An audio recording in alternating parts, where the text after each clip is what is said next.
Such horrid dreams.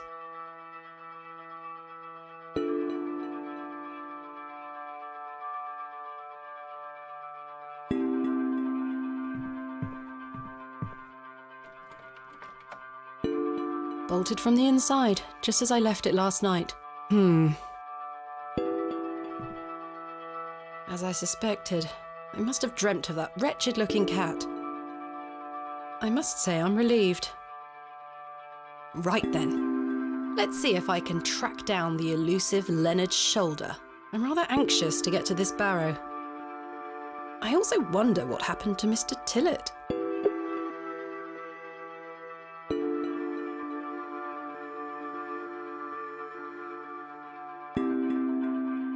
The candle has melted. It's not much use anymore. Perhaps Mr. Kemp will replace it this evening.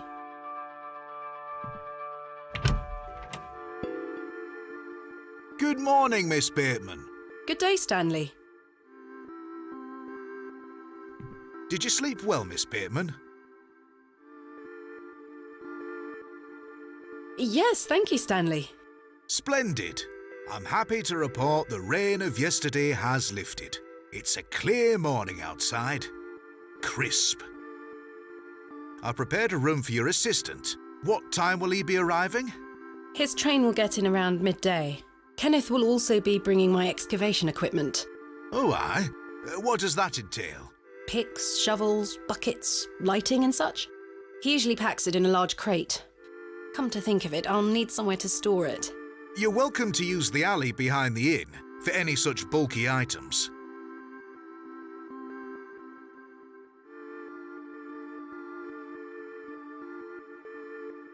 Is it safe to do such a thing? I can assure you the local folk are not thieves, Miss Bateman. That's not what I... Now, say nothing more of it. Thank you, Stanley. I'll let you get on with your day. I'll be back with my assistant when he arrives. Miss Bateman? Yes? I've something I wish to get off my chest, as it were. I've been tossing and turning all night, Miss Bateman. I feel rotten, I really do. What on earth are you talking about? As you know, I like to run an honest establishment. And well, I have not been honest with you, lass. I do know of Hobbs Barrow. You do? I do. Many here do. There are stories tied to that place, you know. If I've learned anything in this life, it's that some stones are best left unturned. Old Leonard Shoulder is someone to be wary of too. I can't tell you what to do, lass, but you'd best avoid him. Why lie to me about Hobbs Barrow? I know, lass, I know. I feel dreadful. But why? What are these stories you speak of? I really can't tell you more. If you insist on visiting that place, you'll have to seek out Mr. Shoulder. He brought you here. He should be the one to tell you. I must say, Mr. Kemp, this is all quite puzzling. I've never let local superstitions stop me in the past. I pride myself on being a woman of logic and reason. I've no time to waste on such matters. As I say, seek out Mr. Shoulder. He can tell you more. Why must I be wary of Mr. Shoulder? The man has a certain reputation. For what? You've seen it already. Were he here to meet you last night? No. Precisely. A man not to be trusted. Where is Hobbs Barrow? I don't know. I say that on my mother's grave, Miss Bateman. I now find that hard to believe. The moors are vast, lass. I'd tend not to go wandering out there. A grown man could lose himself and not be seen again. Where does Mr. Shoulder live? I can't say for sure. As I think I told you last night, he's a quiet man and keeps to himself. He only comes in here to collect his post. Leads me to believe he lives a fair distance away. Certainly not in the village itself. Might someone around Bewley be able to help me find him? You could ask around. As I say, lass, Bewley folk mean well. Don't forget that. I shall return later. Good day to you, lass. Oh, if you see Herbert around here, be sure not to feed him. Herbert? A local stray cat. He comes in now and then searching for scraps. I'm sick of cleaning his vomit off the floor. Quite. I'll be sure not to feed him. Thank you.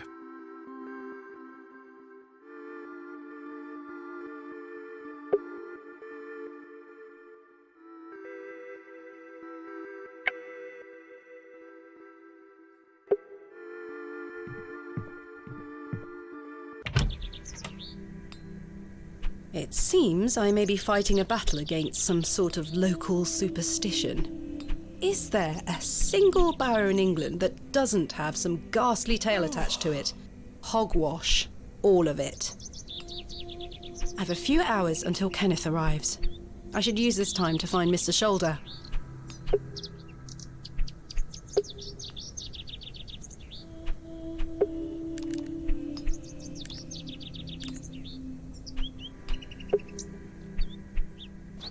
Hello. My name is Thomasina, and you are? Now then, that's none of your concern, love. What do you do around here? Hey up, you're not scared of sticking your neb in. I look after the churchyard. Dig the graves. Ha! What can you tell me about the church? Aye, it's a church. Quite. Do you know a man named Leonard Shoulder? I don't know aught about no Leonard Shoulder. What can you tell me about Hobbs Barrow? Naught to be found digging around in those things. You know of local barrows, then? Don't concern yourself. What can you tell me about Bewley? Not much around here, love. Not worth mentioning to you, like. I see. Goodbye. Ta-ra.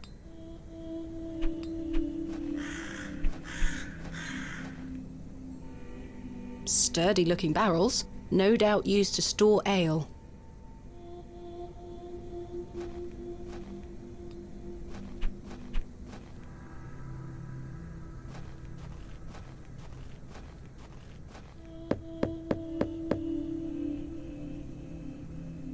Nobody home.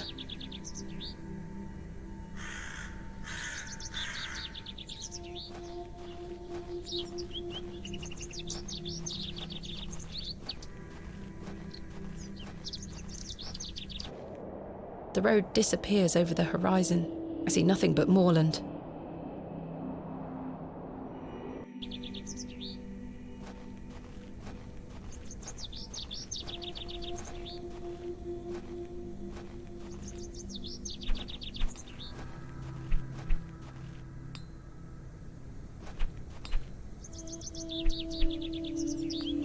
Hello? Yes? My name is Thomasina. What's yours? Douglas? It's a pleasure to meet you, Douglas. That's a great sword technique you have.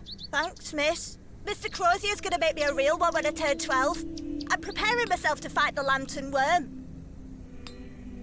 What is the lantern worm? It's going to come back and get us all. John Lantern thought he killed it at the River Ware, but my father told me it still lives. We must all be prepared. The lantern worm isn't real, Douglas. Father just told you that to get you out of his hair. Not true. I saw it slithering out by the beck. Like a giant eel it were. I ran home so fast I thought I would fly. Sorry, miss. My brother has a vivid imagination. Children often do at his age. I'll keep training. You will all thank me when I thrust my sword deep into its fat belly. Douglas, this lady doesn't want to hear your nonsense.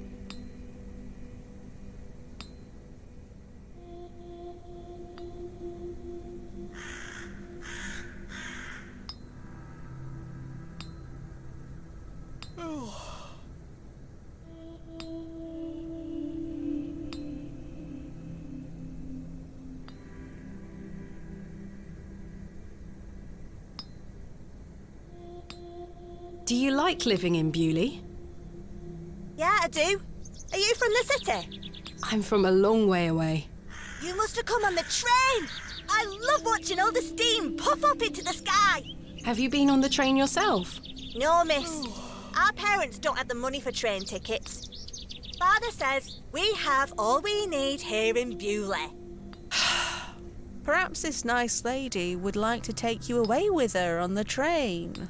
No, I need to stay and protect Bewley from the lantern worm. Do you know a man called Leonard Shoulder? That's a funny name. Have you heard of Hobbs Barrow? What's that? A local burial mound. Our parents don't let us wander far from the village. What's a burial mound? Don't you mind about that, Douglas. Who's Mr. Crozier? He's a blacksmith. His forge is just over there on the other side of the square. Don't you think 12 years of age is a little young for a real sword? I'll be a master swordsman by then. Goodbye. Goodbye, miss. Good day. Hello, miss. My name is Thomasina. What's yours? Betty. Nice to meet you, Betty. What are you up to? My brother is practicing his sword fighting technique. I'm to watch him until he tires himself out. I'm tireless. This time last month it were all about his teaspoon collection. This month it's swords. Do you know a man named Leonard Shoulder? No. Are you sure? Yes. What do you know of Hobbs Barrow? Our parents don't like us talking to strangers, miss. So you know of it? No. Are you sure? Yes. Goodbye. Bye, miss.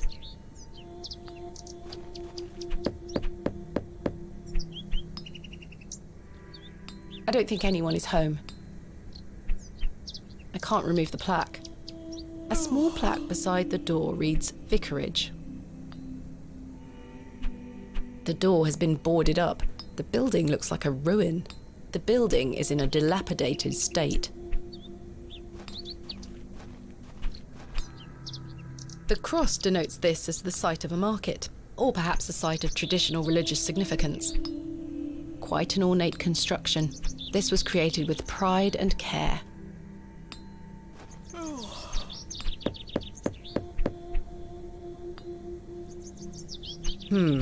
No one here. The sign is in a shabby state, but the shop appears to be a cobbler's.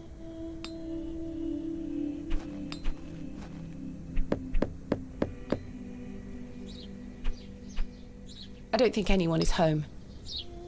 A local dwelling.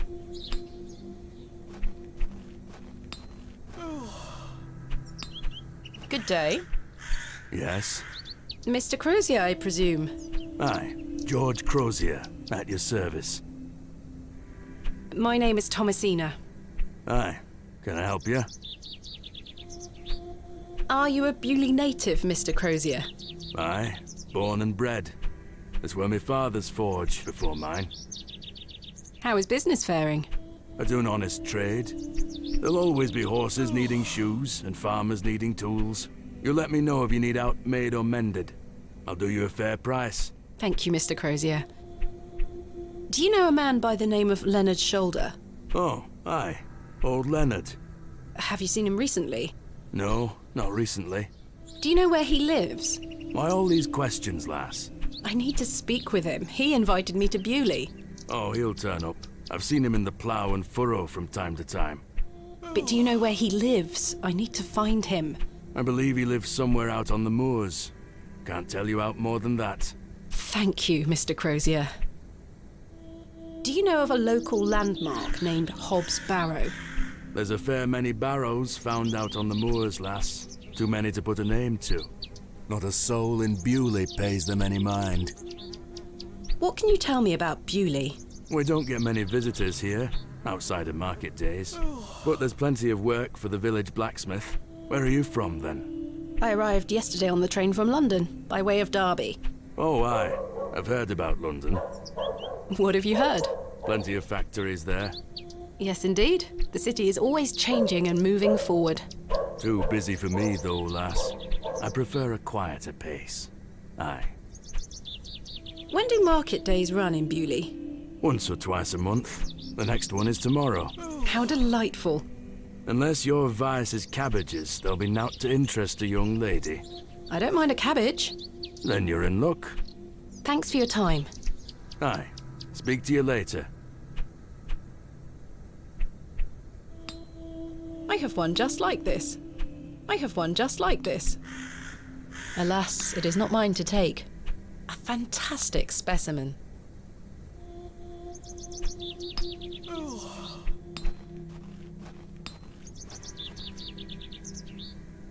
Hello. Good day. Would you like to buy one of these cakes, pet?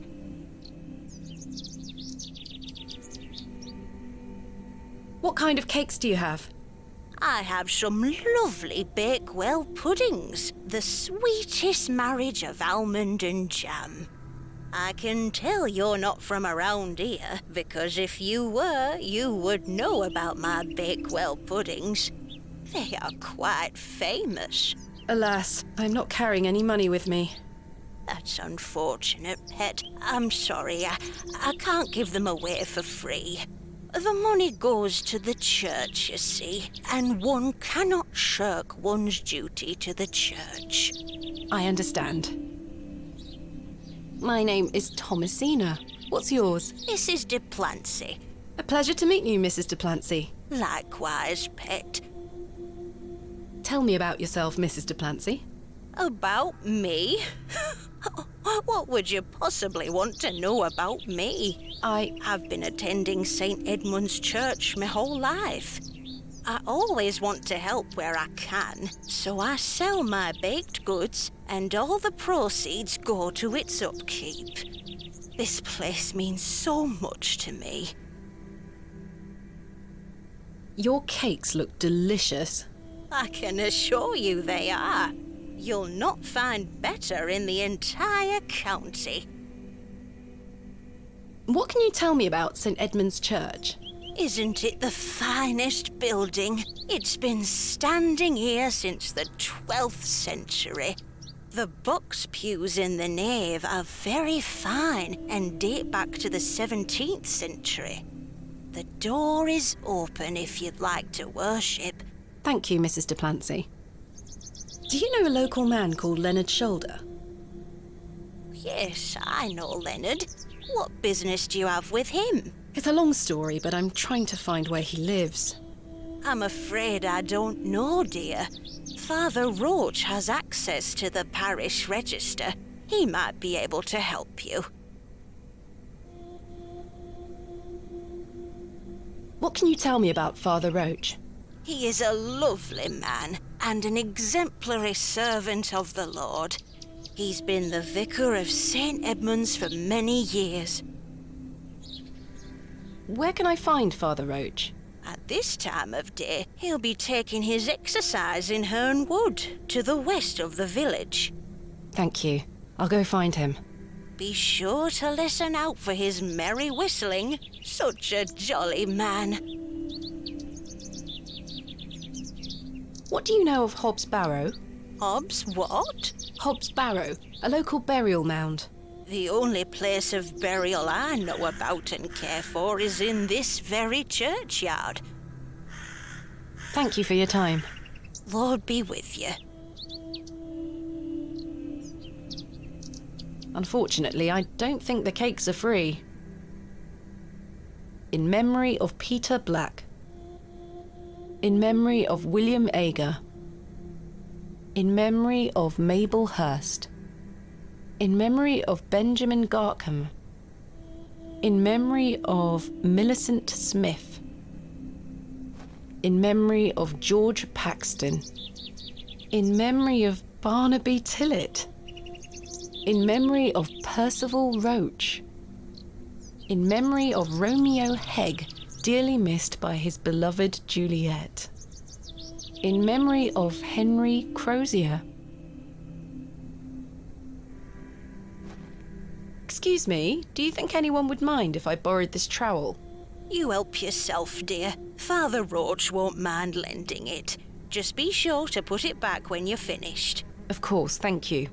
It is more blessed to give than to receive.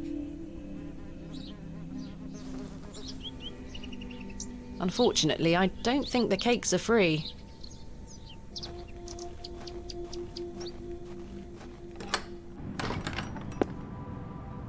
Goodness me, look at these box pews. I've never seen any as tall as that before. Most unusual architecture, even for the Normans. Locked. Locked as well. I think they all might be.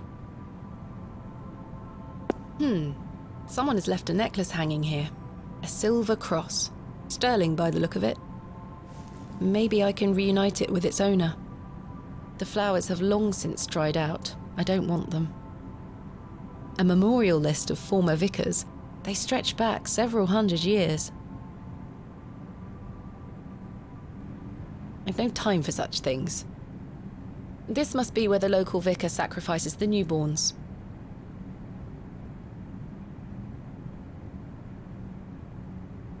I can admire the craftsmanship from afar. Stained glass depictions of various biblical scenes. It's not my specialist area. I can admire the craftsmanship from afar. Extraordinary craftsmanship.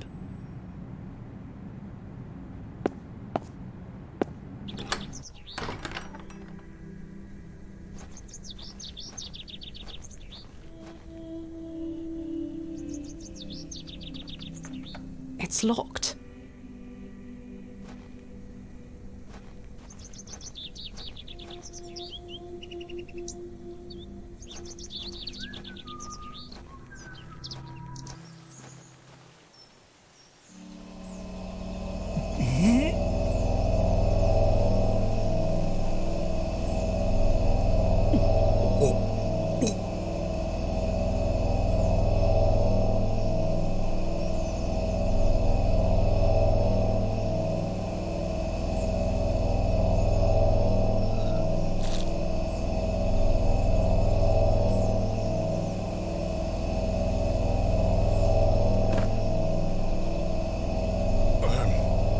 Very sorry. Oh, the shame. This malaise will not pass. Oh, the nausea. I need your help, young lady. Tell me what you need. Let the blood from my arm. Excuse me? Cut me. I beg you.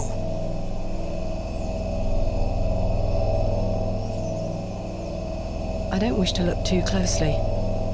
I'm not going near it. It smells disgusting.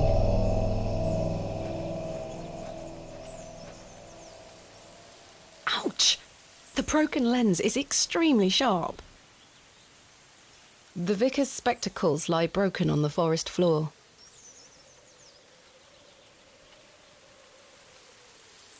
Perhaps I shouldn't risk soiling this glove until I find its owner.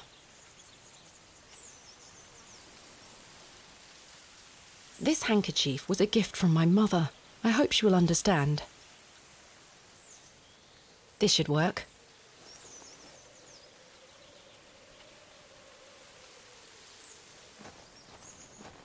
Are you sure you want me to do this? Yes, it will cure me of my ills. I shall do as you ask, Father.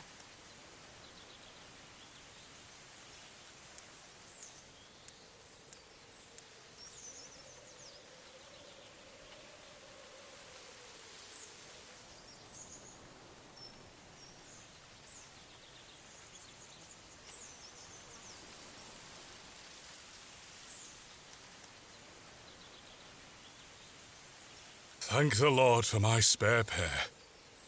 God bless you. I already feel quite better. I'm glad, Father. The rapid healing properties of bloodletting cannot be overstated. I'm Frederick Roach, vicar of St. Edmund's Church. My name is Thomasina Bateman. It's a pleasure to meet you. Are you feeling better? Yes, thank you. What ails you, Father Roach? I just ate a rotten berry, that's all. I like to pick blackberries for my supper, you see. They are quite delicious, as long as you mind the bramble. My apologies again. I wish we had met in different circumstances. Are you from Bewley originally? I was born in our very own St. Edmunds. It's quite the story. Do tell. My mother was sheltering there as a frightful tempest raged. And lo, Did her waters break right there and then in that pew? One could say that you were born into your role, Father. Indeed. When my mother told me the story as a young boy, I knew that this was my calling.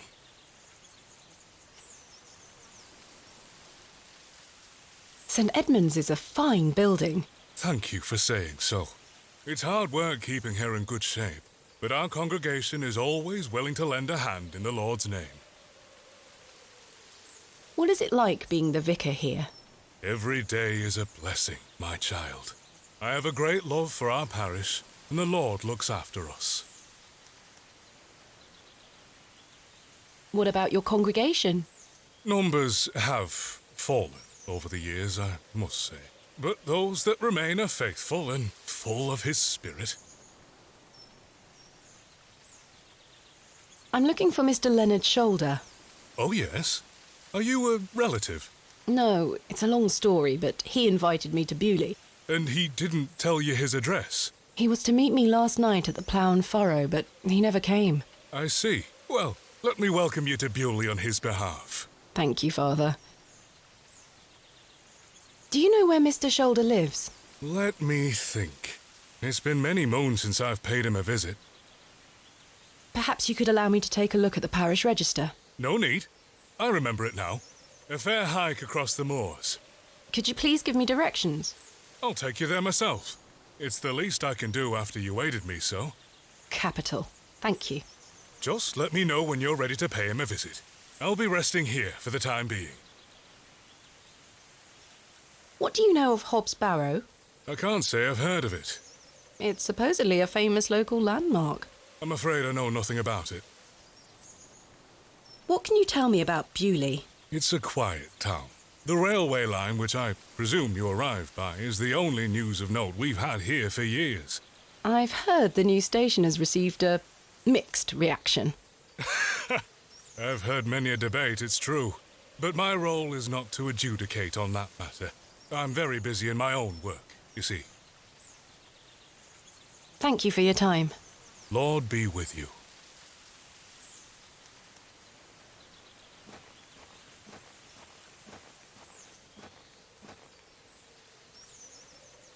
I've no desire to go rooting about in there. No doubt home to many a woodland creature. I shall see you later this evening, gents. Well, I say. Greetings, my dear. Hello, sir. A pause on your beauty, for I shall see you again soon. Wait! Some nerve. Lady, you're blushing. I most certainly am not.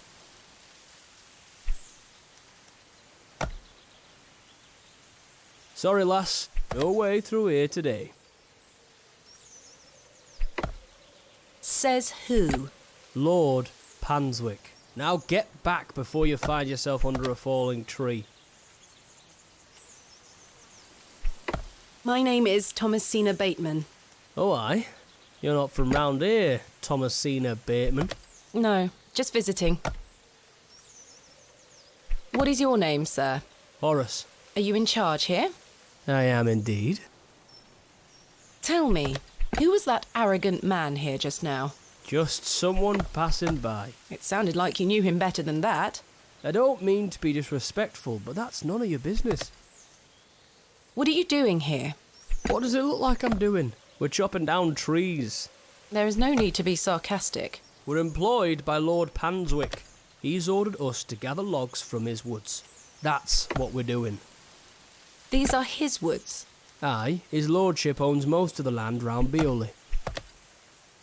Who is Lord Panswick? Our governor. He's the governor of the whole town. All right, Owen, back to work now. He lives in Bewley. Aye, not far away. But his lordship doesn't like questions. Or visitors. Now please leave us to our work. Do you know a man named Leonard Shoulder? No, I don't. Can you let me get back to my work now? Have you heard of a place called Hobbs Barrow? Can't say I have. Why are you gathering logs for Lord Panswick? By heck, you ask a lot of questions. If you must know, his lordship is repairing an old ruin on his land. We need the timber for the restoration work. How intriguing. What type of ruin is Lord Panswick restoring? An old chapel. I should rather like to see it. Not possible. His lordship does not welcome visitors to his estate. Thanks for your time. We'll be done by tomorrow morning. Come back then if you want to explore the woods. I'll let him get on with his work. The men look like they've spent many a long day exposed to the harsh moorland weather. Horace is the leader of this band of merry men. I'll let him get on with his work. The men look like they've spent many...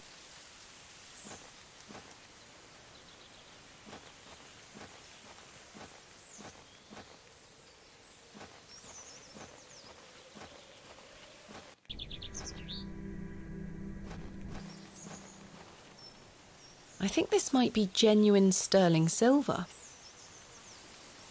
I found this necklace inside the church. Do you know who it belongs to? Many in our congregation wear such things.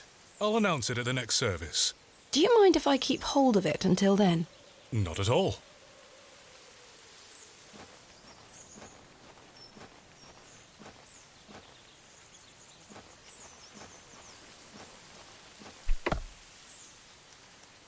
Is this yours?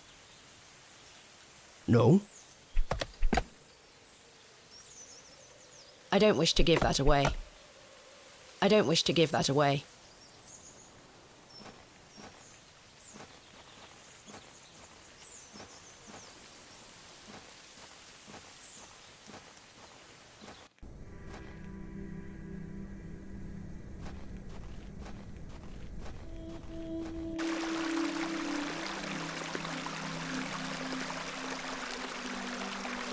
Hello there, my name's Thomasina.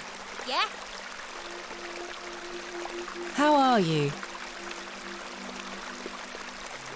Go away! Do you know a man called Leonard Shoulder?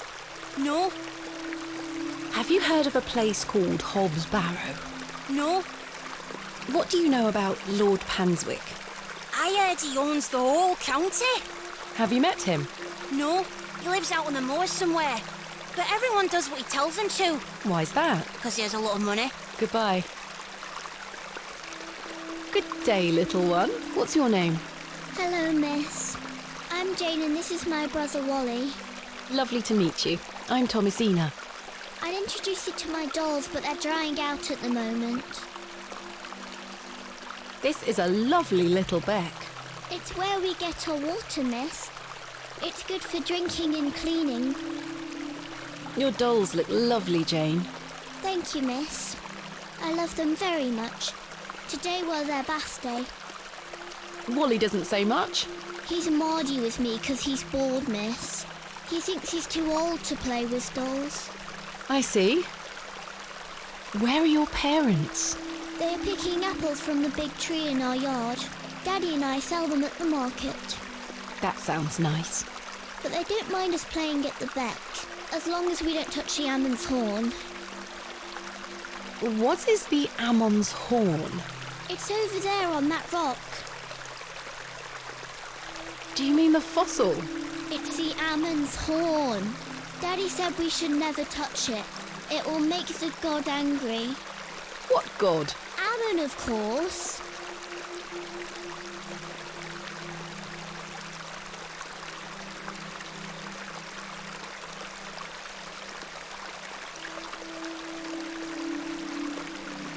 How wonderful. I'll be sure not to touch it. I wouldn't want to anger the gods. Sensible. Do you know an old man called Leonard Shoulder? No, miss. Have you heard of a place called Hobbs Barrow? Jane! No, miss. Are you sure? I swear. Goodbye. Bye, miss. Hey! Stay away from that!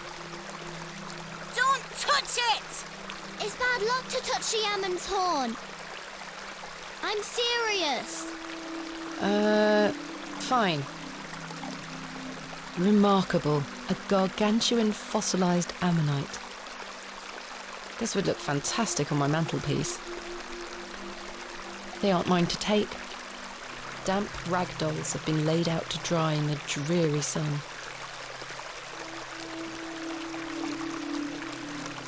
The water is icy cold. I do enjoy the charm of a babbling beck.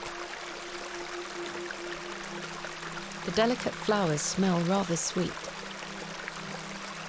Sweet little flowers.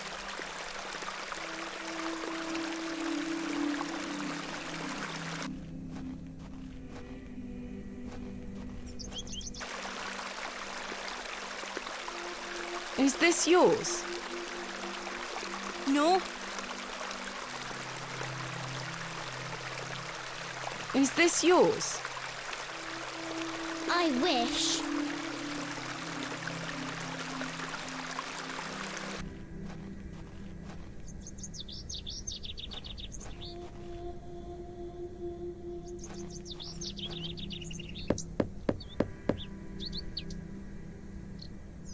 I don't think anyone is home.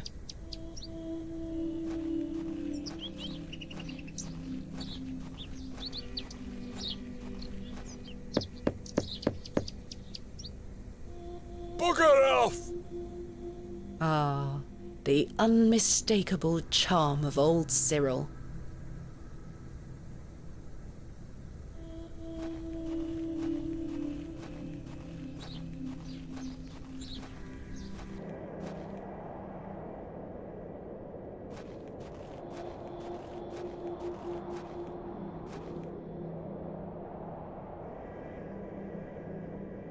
Mr. Tillett, where did you go last night? Have we met? Last night at the Plough and Furrow. Oh, Miss Bateman. I were blind drunk last night and woke up with a stinking headache. You still smell like a brewery. Sorry. You went to use the lavatory and never came back, Mr. Tillett. I searched everywhere for you. I think I remember you bought me a drink. Then it's all a blur. I woke up in my bed this morning with my wife sour at me for waking her at some ungodly hour. About last night. What were you going to tell me about Leonard Shoulder? Who? Leonard Shoulder. You told me you knew him. And promised to tell me more if I bought you a drink. Which I did. So what were you going to tell me? I don't really know the old bugger. But you said you did. Oh, aye. No, I know naught about him. No, naught about Leonard Shoulder.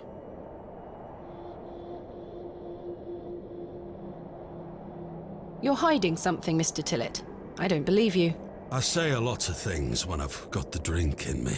I probably just wanted you to buy me an ale. A likely story.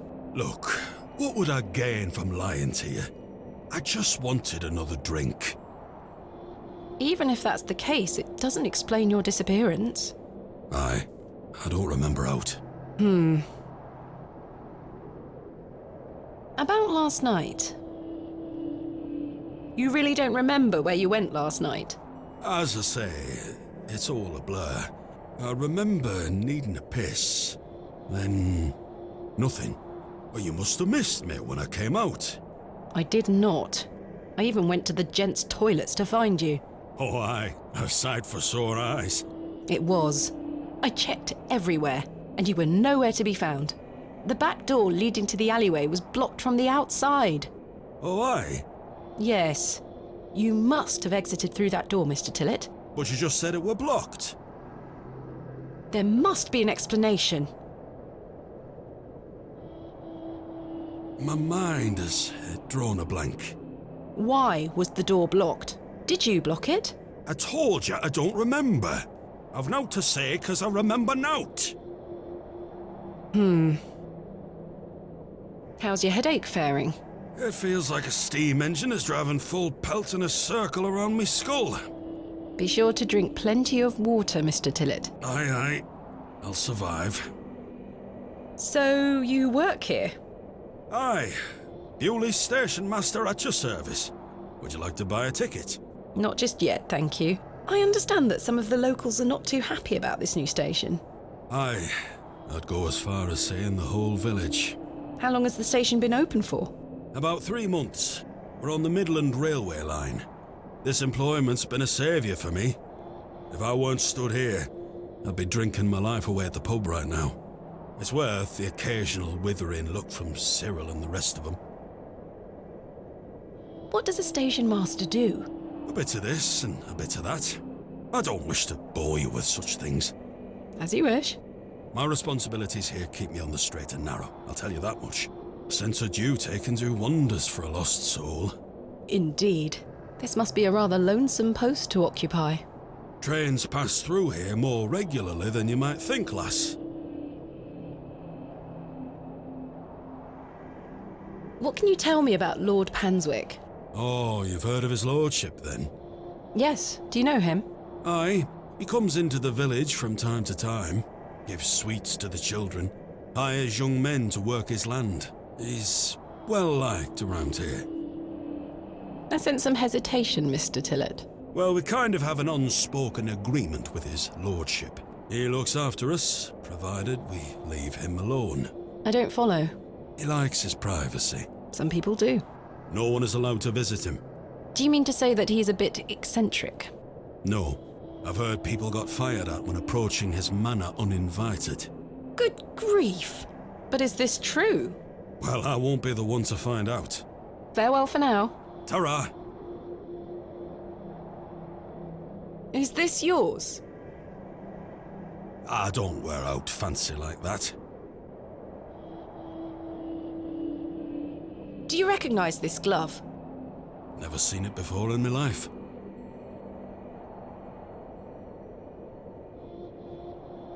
Mr. Tillett is right there.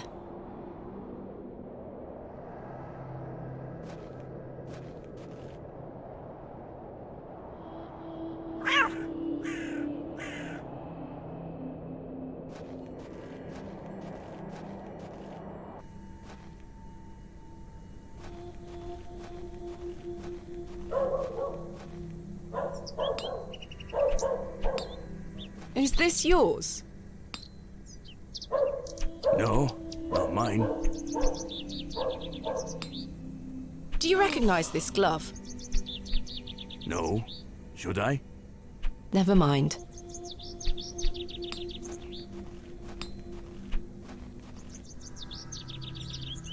Excuse me, I found this necklace inside the church. Is it yours? No, pet. Perhaps someone left it behind yesterday. You keep hold of it for now. I'll ask around at the next service. Are you sure? I trust you.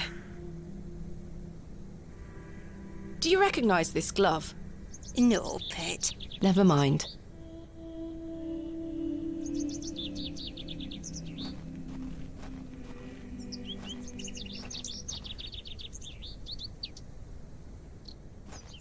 Samuel Bryden. Death is only a shadow across the path to heaven. Here lies Margaret Tillett, beloved mother, wife, and sister. Today she dances with angels. John Purchase, dearly beloved husband of Florence. Forever in light, Anne Kemp. Joseph Davis. Here lies Elizabeth Farnaby. This appears to be a recently dug, unmarked grave. I may be a barrow digger, but I am no grave robber. William Paxton, modest and gentle of heart.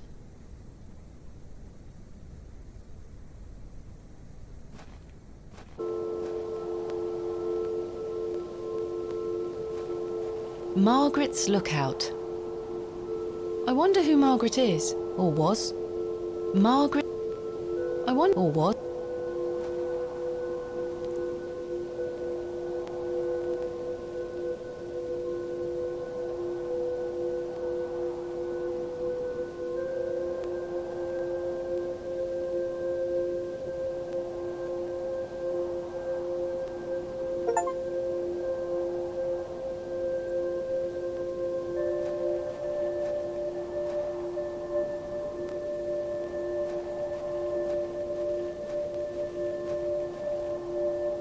The locals might be alarmed if I dismantle their cairn.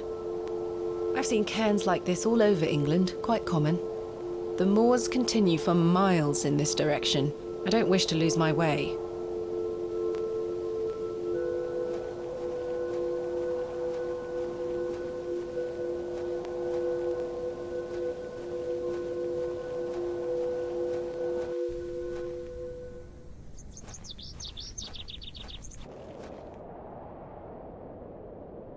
I'd better not touch them. They could be poisonous.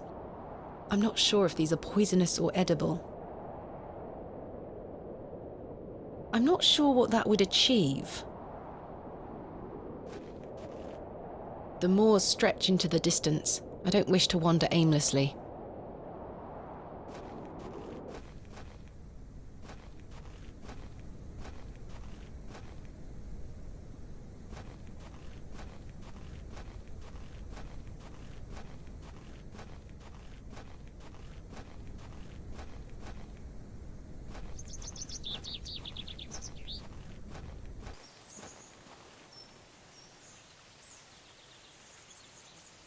Do you recognize this glove?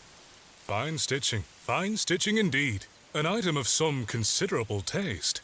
Indeed. But I'm afraid I don't recognize it. Why do you ask? Never mind. What do you know of Lord Panswick? Oh yes, a rather important fellow around here. His vast land holdings give many a steady employment. I hear he is renovating an old chapel on his land. Aye, I've heard such reports. He believes this to be a godless land, something I wholeheartedly disagree with.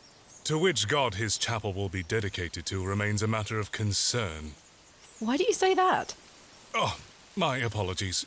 Don't listen to my oafish conjecture. Let us move on. I'm ready to go to Mr. Shoulder's house. Excellent. I feel the fresh air will do me well. Follow me.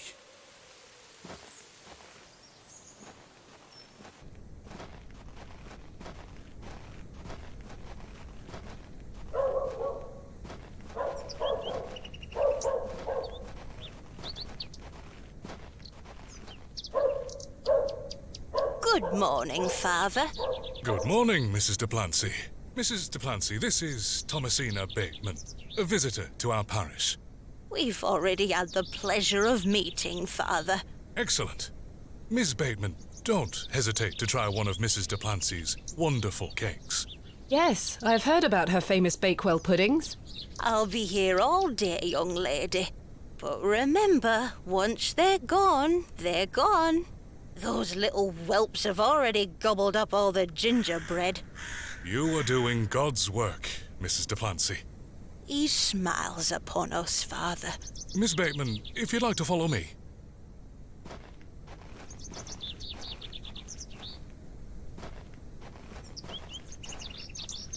Let's talk of graves, of worms, and epitaphs.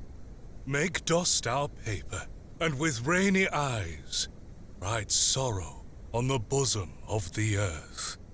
Let's choose executors and talk of wills. Shakespeare? Quite. Which play?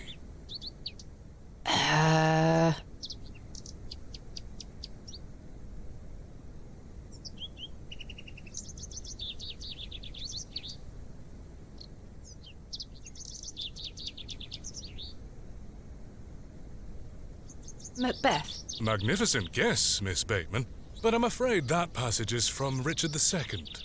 Studying the work of the bard is one of my favorite pastimes. Follow me.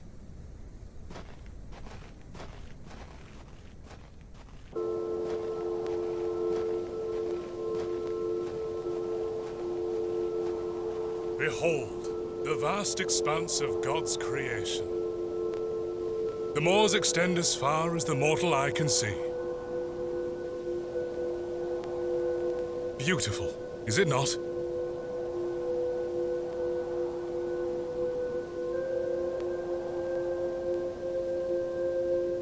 Beauty is in the eye of the beholder. The beauty of God's creation is that it takes so many forms, How can one take in such a view and not have faith? Some look at these moors and think this a godless land. But I tell you, he is found in all domains. The Lord's work is all about us. Tell me, Miss Bateman, do you believe in God?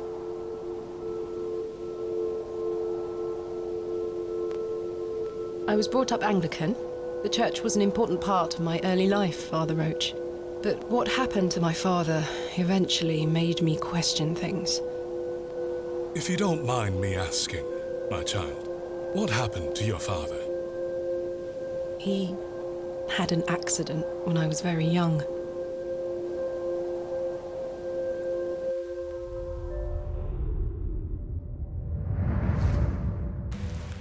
Come along now, Thomasina. Let's get out of the rain.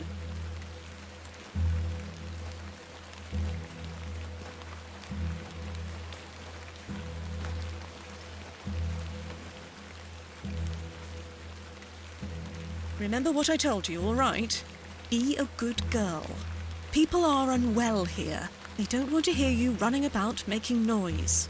Understood? Yes, Mother. Good. And don't annoy the nurses. I promise I won't. Good. Now, let's see your father.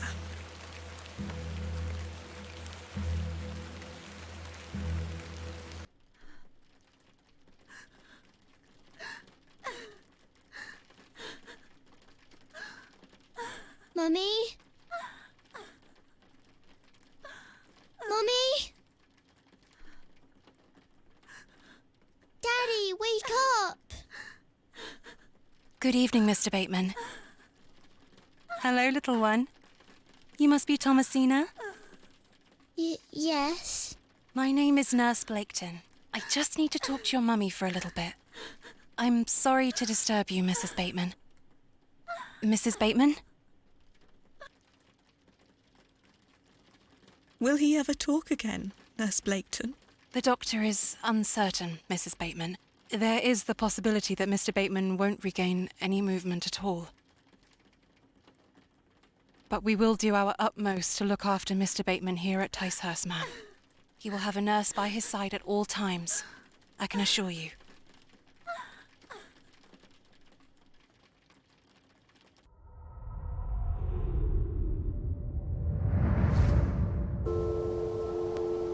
What sort of God would allow this fate to befall such a kind and honest man? I'm sorry to hear this. God moves in mysterious ways, but he loves us all. Come along now.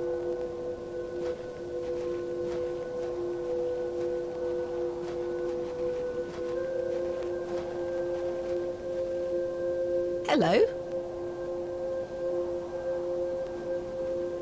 She scampered off in a hurry. Who was that? Some primitive folk make their home out on the moors. I suggest you keep your wits about you when you are exploring, and don't stray too far from Bewley. I see. How much farther to Mr. Shoulder's house? Still quite a walk, I'm afraid, but we'll get to him soon enough. Now then, take a look at this. Legend has it that this cairn has stood here for over 1,000 years. How remarkable. The Devil's Toe. I beg your pardon? That's what it's called. The Devil's Toe. Oh, I see. Come now, onward.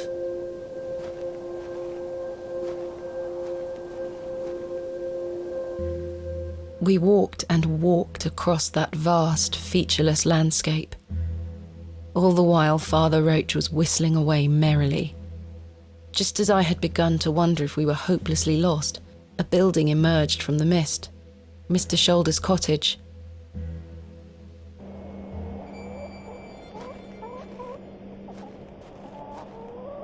Here we are, Miss Bateman. Unless my memory fails me completely, this is Mr. Leonard Shoulder's house. Thank you for your help, Father Roach. Now, no need to thank me after your providential assistance today. However, I have something to ask you. Yes? Please don't tell Mrs. de Plancy about my little scene in the woods. She will only fret, and the poor dear woman has enough on her mind as it is. I shan't mention it. Thank you. You'd better see if Mr. Shoulder is in.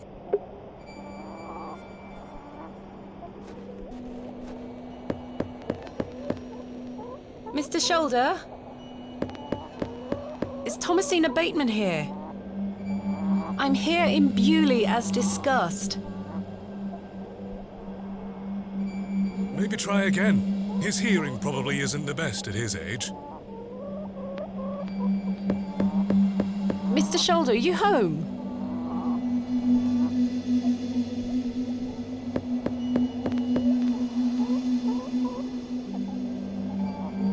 It appears Mr. Shoulder is not at home. Curses.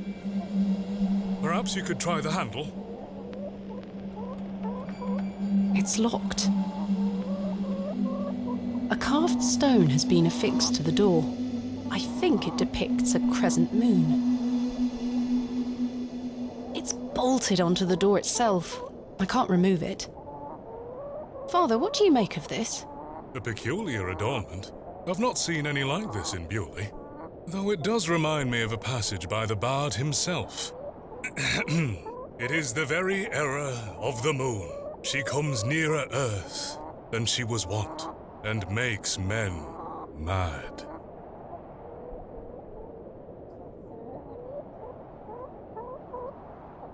Romeo and Juliet?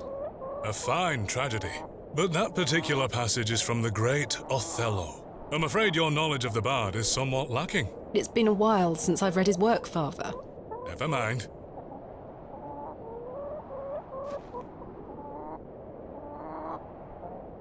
No sign of life? None. The window is nice and clean. The dwelling is by no means abandoned. The window is much too high up to reach. He looks much too unruly to be picked up. A fearsome-looking beast. Here, chuk chuk chuk. Don't encourage them.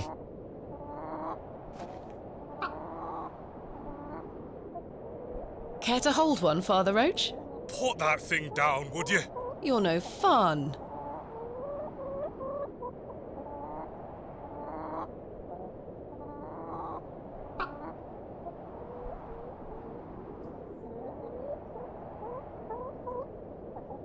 A sweet little hen, plump and well-groomed. I've no desire to lug a block of wood about the countryside. The trousers feel damp, freshly hung, or still wet from last night's rain. That glove looks familiar.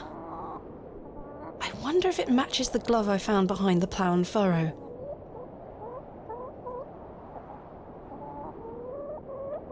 The gloves are a pair. Does this mean Mr. Shoulder was in the alley last night? Why didn't he come inside to see me? Perhaps he's gone for a stroll. Possibly. I'd suggest you call back later, my child. I myself must make my way back home. I have some matters to attend to at the church. Shall I accompany you back to Bewley? No, you go ahead, Father, thank you. As you wish. Farewell, Miss Bateman. I hope Mr. Shoulder finds his way to you. Thank you for your help, Father Roach. My pleasure. Parting is such sweet sorrow. Romeo and Juliet? Correct. That I shall say good night till it be morrow. Lord be with you. Well, Mr. Shoulder, you've brought me to Bewley, and now you're nowhere to be found. Slightly damp.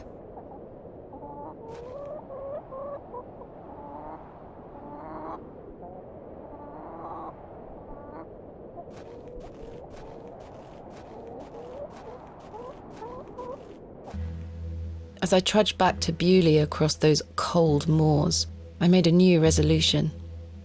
I would find Hobbs Barrow myself, with or without Mr. Shoulder.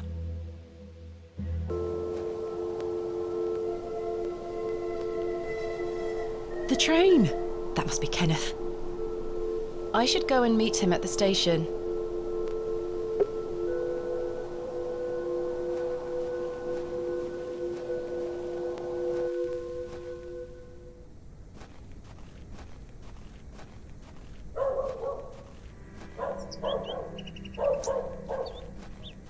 Hello.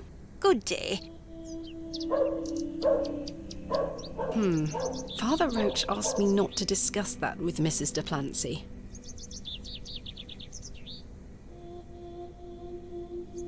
Father Roach seems rather under the weather, don't you think? Father Roach? The man is as fit as a lad half his age.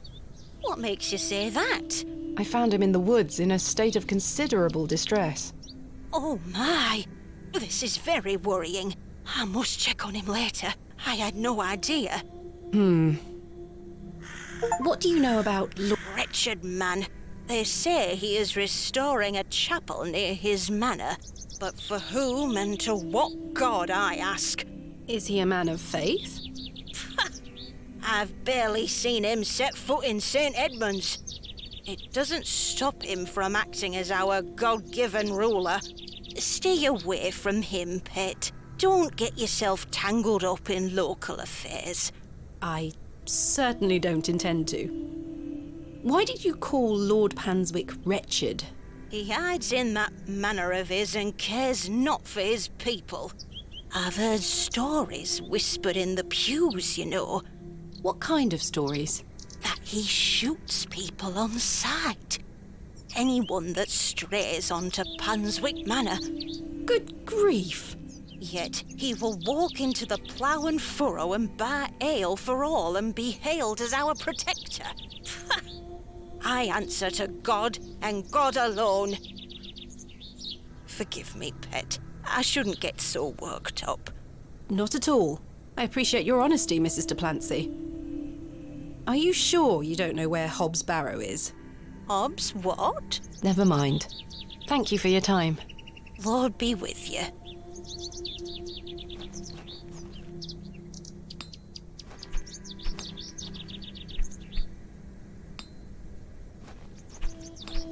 Is this yours?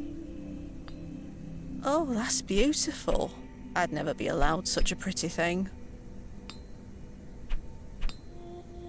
Do you recognise this? No, miss.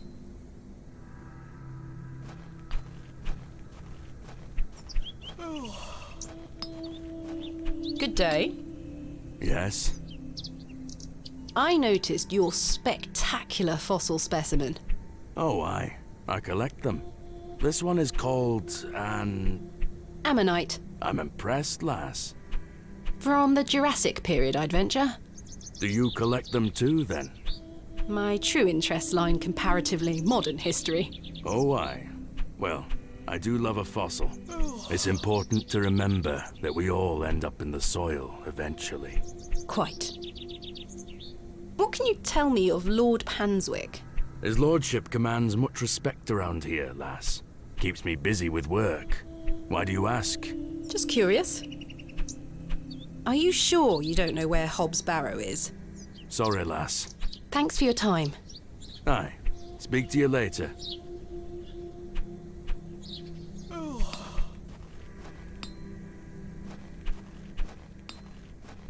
Good day. Hello, miss. What do you know about Lord Panswick? Not a lot. I know he's in charge around here. Does he come to the village often? Not really. He has a manor out on the moors. Have you ever been there? Heavens, no. Villagers aren't allowed there. Why not? Dunno. It's just the way it is. Are you sure you know nothing of Hobbs Barrow? I really must find it. I'm sure. Goodbye. Bye, miss. Hello? Yes? What do you know about Lord Panswick? He gave me some sweets once. My friend says that Lord Panswick has special trees at his manor that grow sweets on their branches. You think that's true, miss? I think that's very unlikely. Me too. Are you sure you know nothing of Hobbs Barrow? That like a wheelbarrow? Never mind. Goodbye. Goodbye, miss.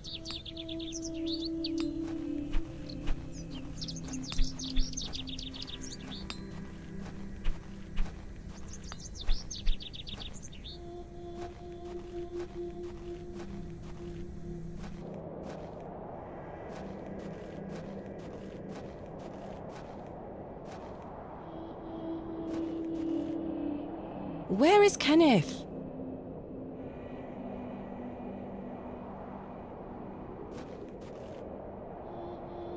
He was supposed to wait for me at the station. I found Mr. Shoulder's house, but he wasn't home. Don't worry. You'll find him. I'm looking for my assistant, Kenneth. Oh, aye? His train has arrived. Not a single soul disembarked the last train, Miss Bateman. Impossible. Was that not the midday train from London by way of Derby? Aye, it were. Mr. Price were here, unloaded a few crates. But no Kenneth. Not a soul. Hold on. One of them crates had your name on it, Miss Bateman. A great big one it were, with... A red ribbon.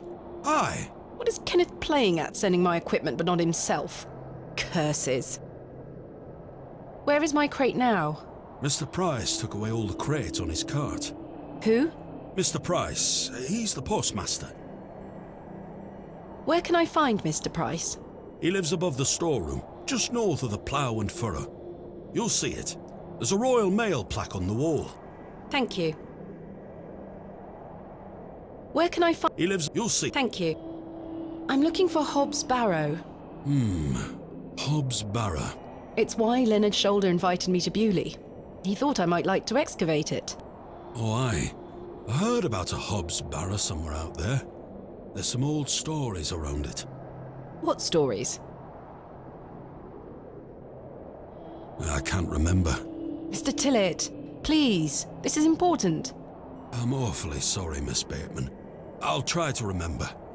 If he invited you here, then I'm sure Mr. Shoulder will tell you all about it. That's if I ever get to meet him. I'm sure you will.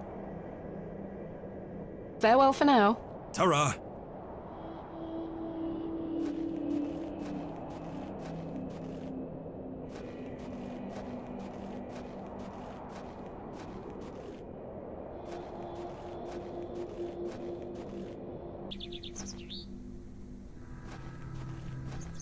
Good day to you, Cyril. How do, lass? What are you up to, Cyril? Keeping an eye on that bleeding railway station. That's what. Thankfully, no one got off the last train. Really hate that station, don't you? Oh, I curse Midland Railway for bringing their damn line through Bewley. This is our town, our land. 'Tis no place for outsiders. So you keep saying. Anyway, no more trains today. Almost time to celebrate with an ale, I think. I could do with one myself. You paying? No. I found Mr. Shoulder's house today, but he wasn't home. Why the bleeding hell should I care, lass? I'm looking for Hobbs Barrow. Do you know where it is? Mind your own business, lass. You really are quite helpful, aren't you? Bah. Goodbye. Ta-ra, lass. I have nothing else to ask for the time being.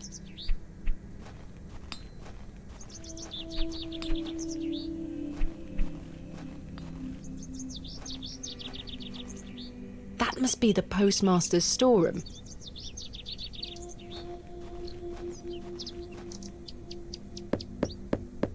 The postmaster isn't home. If you're looking to collect your post, you'll have to wait until he gets back.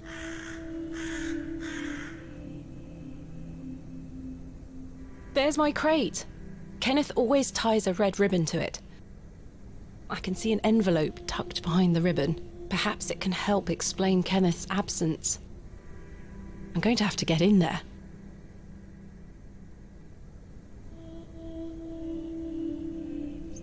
Royal Mail, Postmaster's Residence. This must be the local post office. Hello. Good day. I haven't seen you in Bewley before. I'm just visiting. Lovely. It's nice to see a new face. We don't get many visitors. My name's Henry. Henry Long. Nice to meet you, Henry. Thomasina Bateman. Wonderful. What a treat. You seem in a good mood, Mr. Long. It's just lovely to see a new face. Where are you from, Miss Bateman? Originally, a small town on the outskirts of Derby, Mr. Long. Though I currently reside in London. London?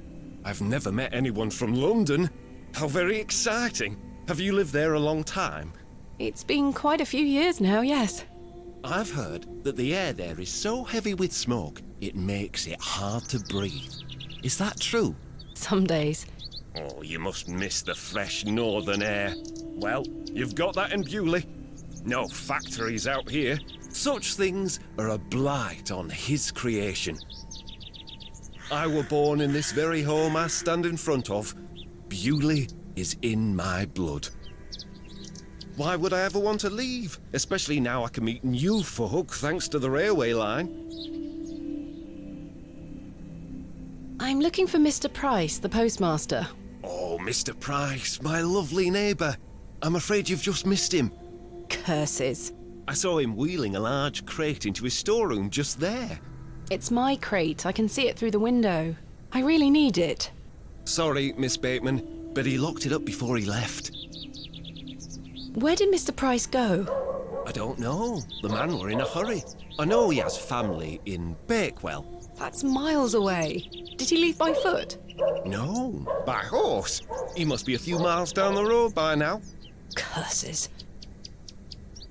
When will Mr. Price be back? He didn't say. Could be tonight, could be a few days. How infuriating. I told him I'd keep watch of his storeroom, and I'm a man of my word, Miss Bateman. I shall not budge from this spot. Do you know a man named Leonard Shoulder? Aye, funny old fellow. I hear he lives way out on the moors somewhere. Have you seen him recently? No, not for a long while now that you mention it. Why do you ask? It's a long story, but I was to meet him in Bewley. He invited me here. Well, I must thank him when I see him for inviting such an enchanting young woman. You flatter me, Mr. Long. I'm looking for Hobbs Barrow. One of those old burial hills? Yes. Do you know where it is? Believe it or not, I haven't set foot on the moors since I were a child. Why is that? I've got all I need right here in Bewley. And we're all truly blessed with the railway station, which brings us lovely new faces. Your opinion of the railway station differs widely from your fellow townsfolk, Mr. Long. I've not met anyone particularly keen on it. That railway line is the start of a new era for Bewley, mark my words. There's much to protect here, but we need new blood. I hope that some of you visitors will actually stay here permanently. Why is that? So I have new friends to talk to. Some people here don't want any new friends. Cyril Farnaby, the miserable old sod, is the worst offender. I've had the pleasure of meeting Cyril. He really dislikes the railway station. Absolutely miserable he is. I've tried to convince him many times that the station will help Bewley. He just doesn't understand. I met him last night in the Plough and Furrow. Aye, the scene of our many debates. Blimey. I could go for an ale right now, actually. Can I buy you a drink? Really? No. Wait. Do you think Mr. Kemp will let me open a tab? Perhaps. You could always ask him. I shouldn't leave anyway. Mr. Price is relying on me to keep watch of his storeroom. Goodbye. Don't be a stranger.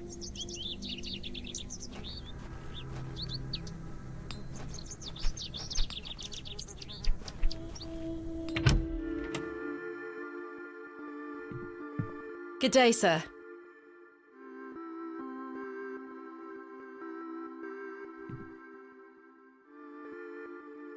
I'm sorry to ask this, Mr. Kemp, but could I please open a tab?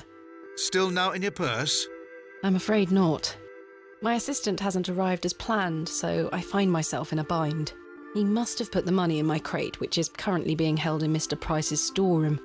Well, as you know, I run an honest establishment here, and I do trust you. So yes, I'll open an account for you, to be settled at the end of your stay. Of course. Thank you, Mr. Kemp. Now then, I'll be needing something of value as a deposit. I thought you said you trusted me. Aye, it's not personal, lass. One can never be too cautious. I found Mr. Shoulder's home, thanks to the help of Father Roach. Wonderful! So you've met our vicar then? Yes, I did. An interesting character. Indeed. So, did old Leonard apologise for his absence? Not quite. He wasn't home. What is that man playing at? You tell me. I've decided to find Hobbs Barrow without Mr. Shoulder's aid. Are you sure that's a wise idea, lass? What other choice do I have? I have a feeling he is avoiding me. Do you know where I can find the Barrow? No, sorry. I say that on my mother's grave, Miss Bateman. My assistant has not arrived as planned. Oh, is everything all right? I'm not entirely sure. Am I to keep a room for him just in case? If you could hold it for one more night, Mr. Kemp. As you wish. What can you tell me about Lord Panswick? A most charming man, Miss Bateman. He looks after us here, a good fellow. Where does he live? Panswick Manor, on the moors. No visitors allowed. His lordship likes his privacy. How can I open a tab again? Leave me an item of value as a deposit. I'll give it back to you at the end of your stay, when it will be time to pay the piper. Goodbye. See you soon. Will you accept this silver cross pendant as a deposit? Can I take a closer look at it?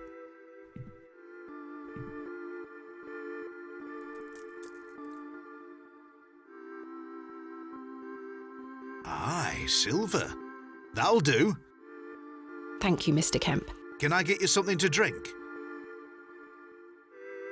A tankard of your finest ale, Mr. Kemp.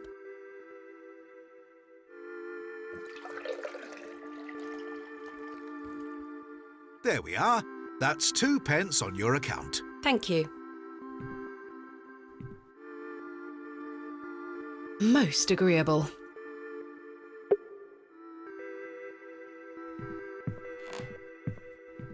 I must say, last night has rather put me off using these toilets.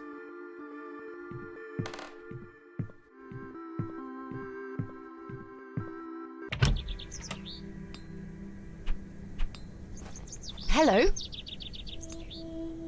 What can you tell me about Lord Panswick? Naught to say, except don't be sniffing around his lordship's manor. You'll end up with a round of shot in you. I beg your pardon? You heard me. Just mind your own business around here. I really must find Hobbs Barrow. What did I tell you last time? Naught to be found digging around in those things. Goodbye. Ta-ra.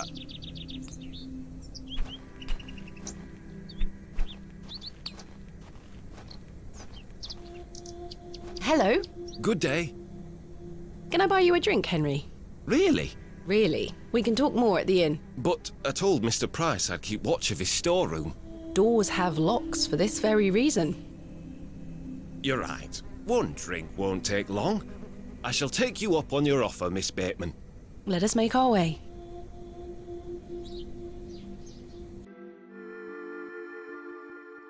The rocket weren't Stevenson's only design, you know. Before that, there were the Blucher and the Locomotion. But my favourite would have to be the Lancashire Witch. I believe he built that in 1828. In Newcastle, of course. Well, that's me. I better be off. Wait! Ta-ra, Miss Bateman. I couldn't even get a word in. He likes a good chinwag, our Henry. He certainly does.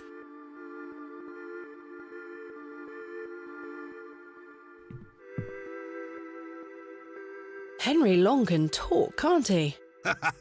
He's a colourful character. The man drinks like a fish. He certainly does. I've seen him drink this place dry and still be up to tend his garden at sunrise. The man can truly hold his ale. Goodbye.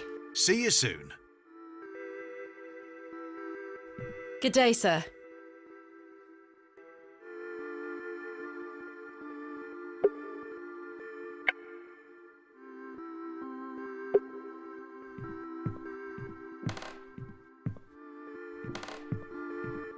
I can't think of anything else to talk about right now.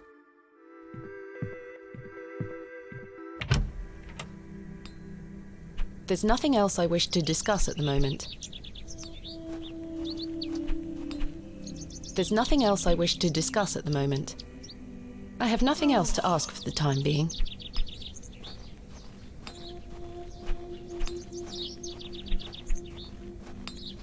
I have nothing else to ask for the time being. Good day to you, Cyril. How do, lass? What do you make of Henry Long? An idiot who thinks that station's a good idea. Can you imagine? Strangers pouring into Bewley. Turns the stomach, that does. Maybe he has a point.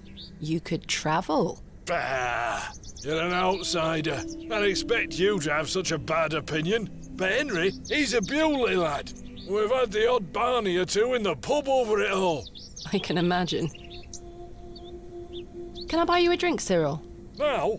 Yes. Go on then, lass. Follow me.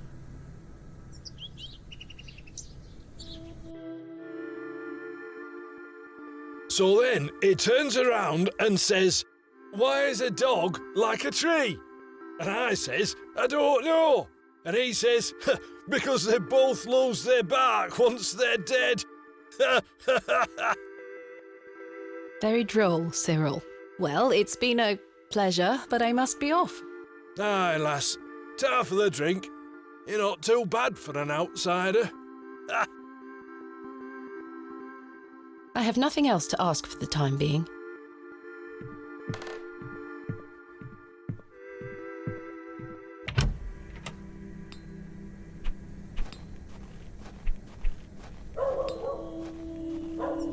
Hello.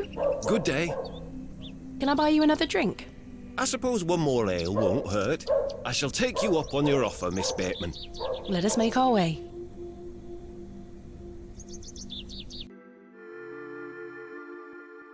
To think, if that station hadn't been built, we would never have met. Blessed be the Midland Railway. Idiot! That station is the worst decision this village has ever made! Cyril Farnaby, a miserable man with miserable ideas. I will change your mind even if it kills me.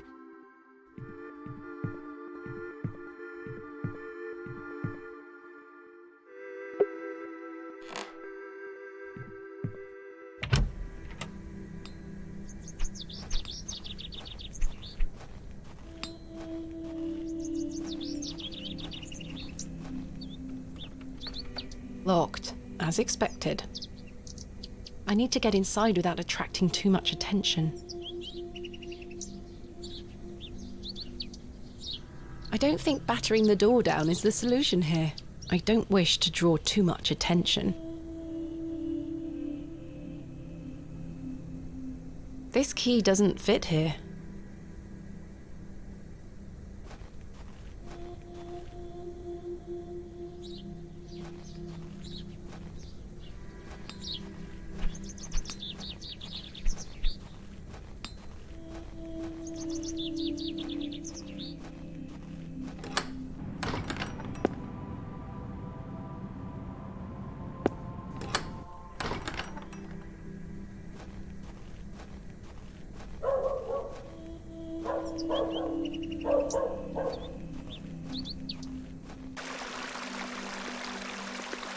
Wally took Myrtle.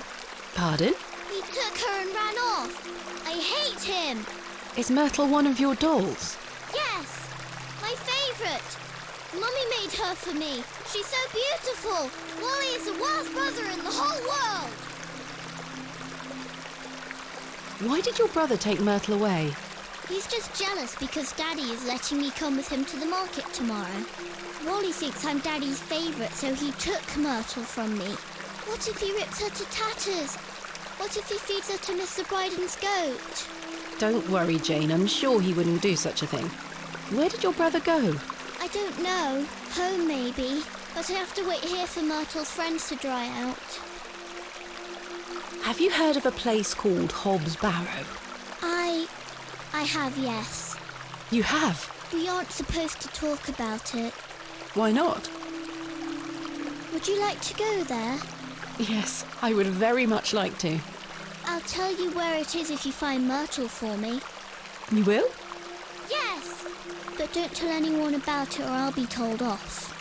I promise. Please find Myrtle first. I miss her. I will. Where do you live? Our home is on the other side of the village, miss. Maybe Wally went back there. Or maybe he's left her out on the moors.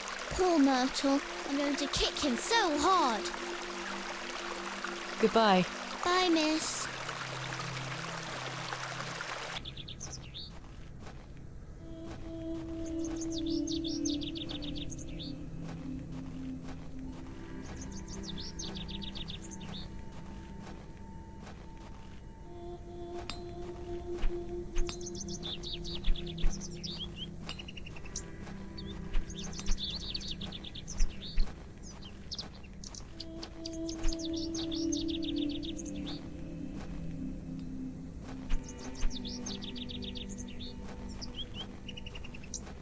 Good day. Jane tells me you've taken Myrtle away. And what if I did? That's a bit mean, don't you think? She kicked me! Look at this bruise on my leg! That does look quite bad. Why did she kick you? Because she's a little goblin. You don't know what she can be like. Besides, Myrtle is gone now. I've given her to the fair folk. That'll teach her. Who are the fair folk? The little people of the moors. I gave Myrtle to them. Little people? You don't mean fairies, do you? We call them fair folk round here. Wally, there is no such thing as fairies. It's true, and I gave them a doll. Where can I find these fair folk? Follow the tinkle of their tiny bells. I hear them when the wind dies. They dance around their little house. But where is this little house? Just listen for the bells, you'll find it. Don't think about bringing that doll back. That'll just bring bad luck for all of us. Are you sure you don't know anything about Hobbs Barrow? I would very much like to find it. No. Goodbye. The road disappears over the horizon. I see nothing but moorland.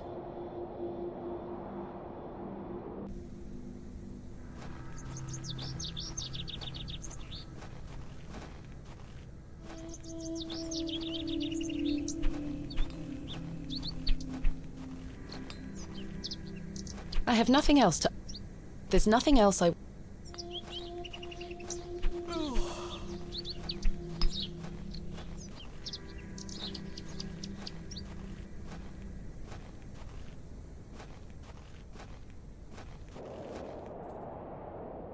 I'd better not touch them. They could be poisonous. It looks like something has been buried in the middle.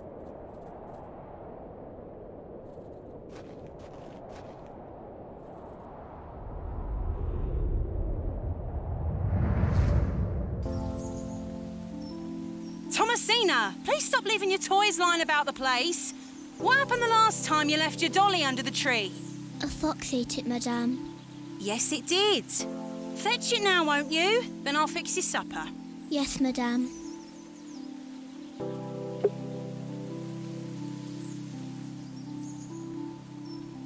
What's for supper, madame? It'll be nothing but a glass of water and a worm if you don't fetch your dolly right this instant. Hello. Hello, fairies. It's the gateway to the fairy kingdom.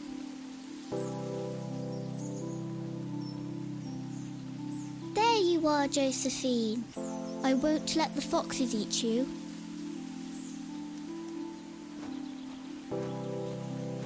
Who's that you have there, little bird? Josephine. She introduced me to the fairies. Oh, fairies, you say? Yes, Daddy. Do you believe in fairies? Of course. Do you see those mushrooms over there? Yes. That's the gateway to their kingdom. That's where Josephine and I go to talk to the fairies. Now, listen to me, Thomasina. Yes? You're old enough now to hear this. There's no such thing as fairies or talking dolls, my little bird. What do you mean? I'm sorry, my dear child. I do not wish to upset you. I just want to make sure that you understand the difference between fantasy and reality. Josephine is just a doll, and fairies do not exist. But, Daddy... Science is the great antidote to the poison of enthusiasm and superstition. Please always remember that. If you hear anything about fairies or the like again, know that it's hogwash. What is it?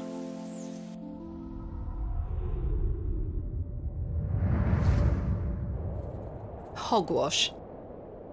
Did Wally bury the doll, I wonder?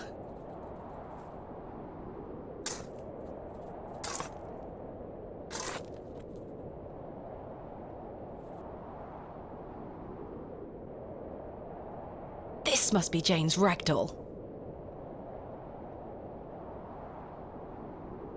Perhaps these wriggling worms are the fair folk young Wally was so fearful of. How strange. There is a hairpin pierced through the arm. This may come in handy. I'll keep it. At least I shall not return from Bewley empty-handed.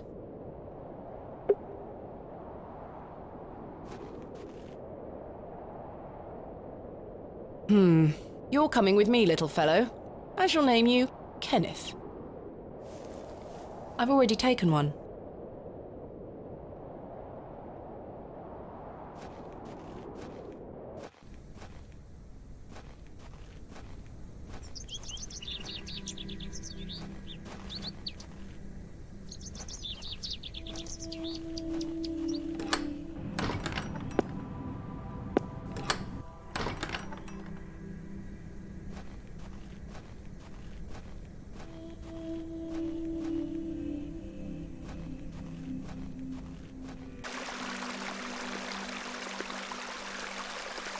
I present to you Myrtle.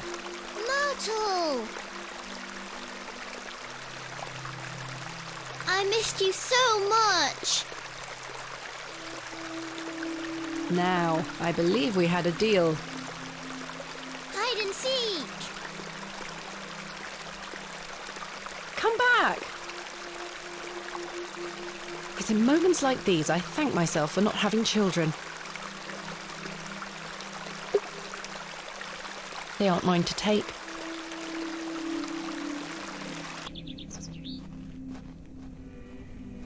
Hey!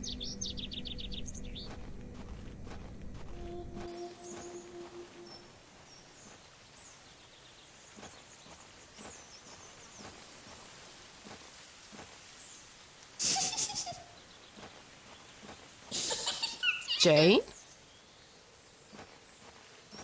Jane! Get out of there! Don't make me come in. Fine. Curses! The hole is too small for me to fit through.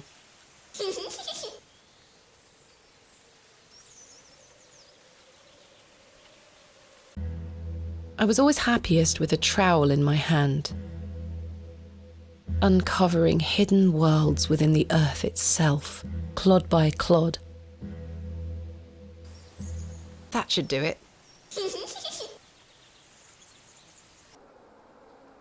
Jane! Jane? Jane?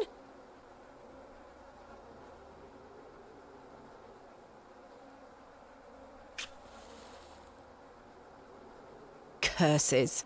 The useless thing blew out. Jane? Jane, come out this instant. I can't see a damned thing in here. I need a light source. Jane? Jane?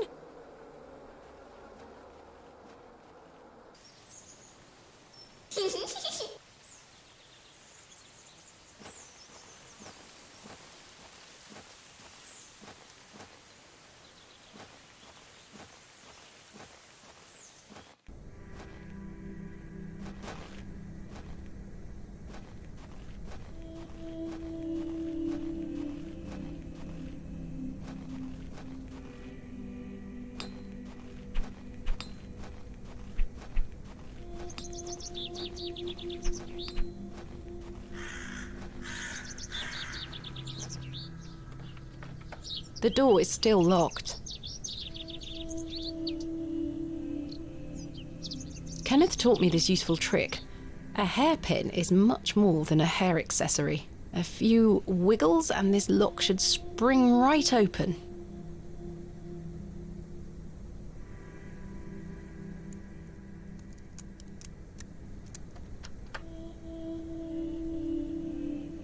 I've snapped the hairpin in the process, but I managed to unlock the door. Let's open this envelope. There's a note inside.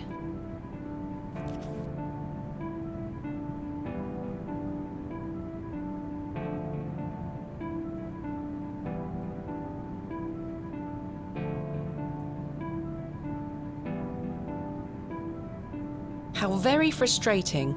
I wonder what happened. I'd better get this to the alley before Mr. Long comes back. Moving a fully laden crate through the village square was no easy task. Somehow, no one was there to witness it. But I didn't give up, because I never give up, do I, Mother? I am as stubborn as my father, as you liked to remind me.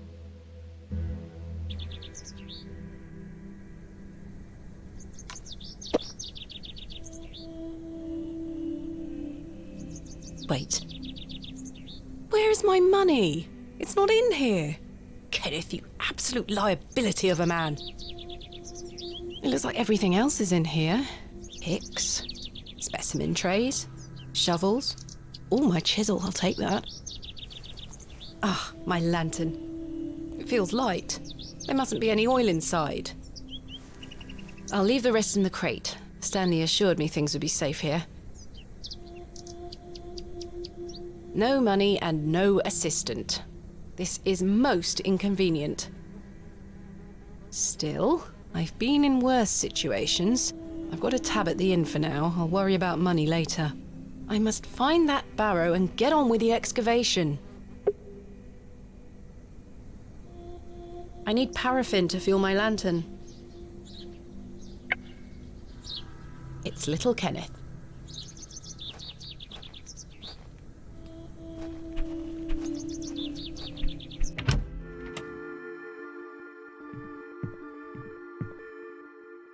Can I please have a new candle for my room? I'll go upstairs and replace it this evening. Can I have one now? It's not dark yet, Miss Bateman. Never mind. Goodbye. See you soon.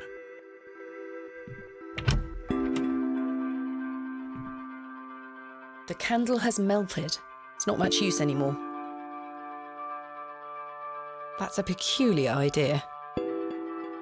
I don't wish to carry the bowl around with me. That's a peculiar idea.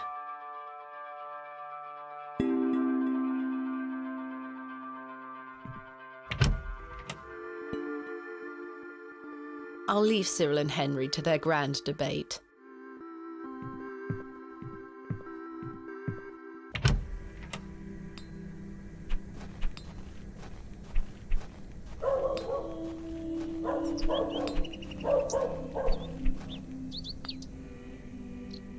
It looks like the same make as my own. Good day. Yes? I was wondering if you might be able to spare some lantern oil. I don't have much to spare, lass. Paraffin is as rare as hen's teeth in these parts. How much coin do you have? None, I'm afraid.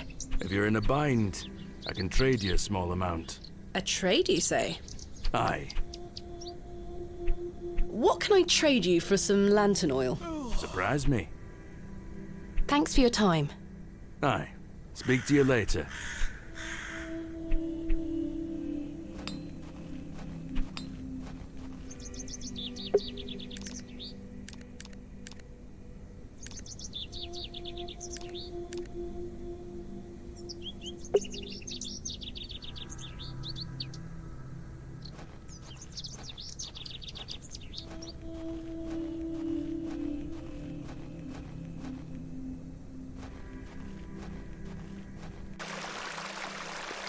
I can't pry the fossil from the rock with my bare hands.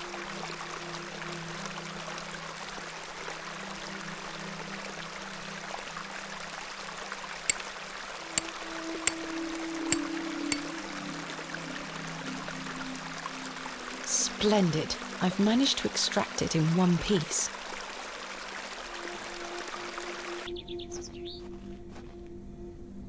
An exceptional ammonite fossil.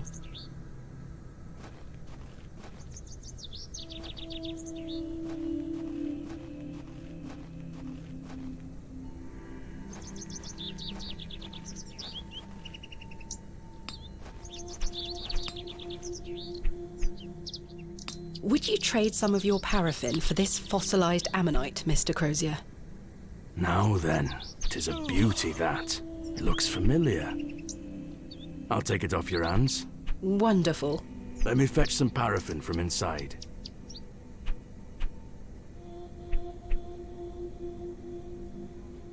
There you are. Thank you, Mr. Crozier.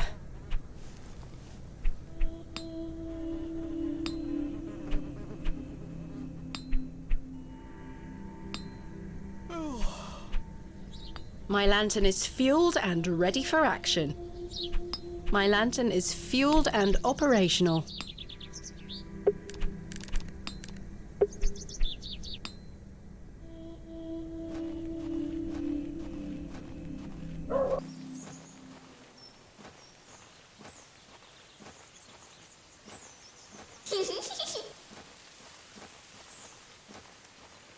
Right, let's put this lantern to good use.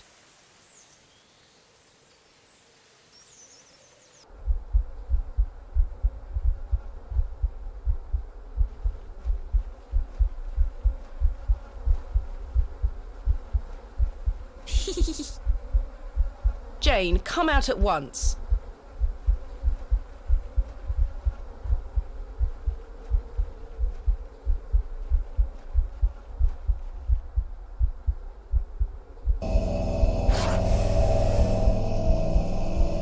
Goodness me!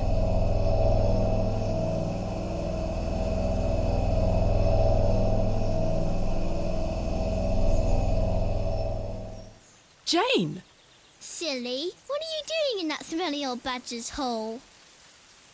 You were in there. No, I weren't. Yes, you were. Not true. I was hiding behind that tree over there. I got bored of waiting for you. So where can I find Hobbs Barrow? Go north from the church graveyard, up the hill. You'll see some muddy fields on the horizon. That's Mr. Bryden's farm. Hobbs Barrow is there. Don't tell any grown-ups I told you. And thanks for getting Myrtle back. My pleasure. Thank you, Jane. You've been a great help.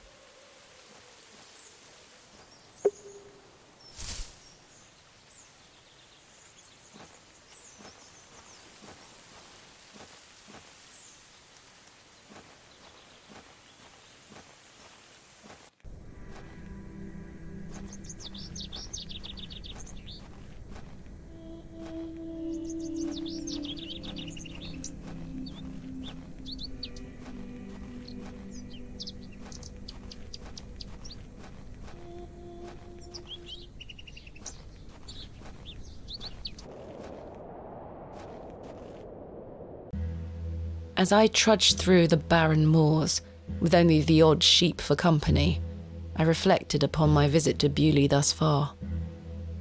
The enigmatic Mr. Shoulder and his puzzling disappearance, the townsfolk of Bewley who had made it as difficult as they could for me to find Hobbs Barrow, the suspicion, the wariness in their eyes. Only now I know it was actually fear. In the end, it was the innocence of a child, young Jane, that condemned me to my fate.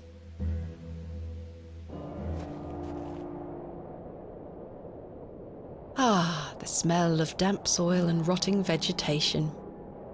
I've no desire to wander the furrows.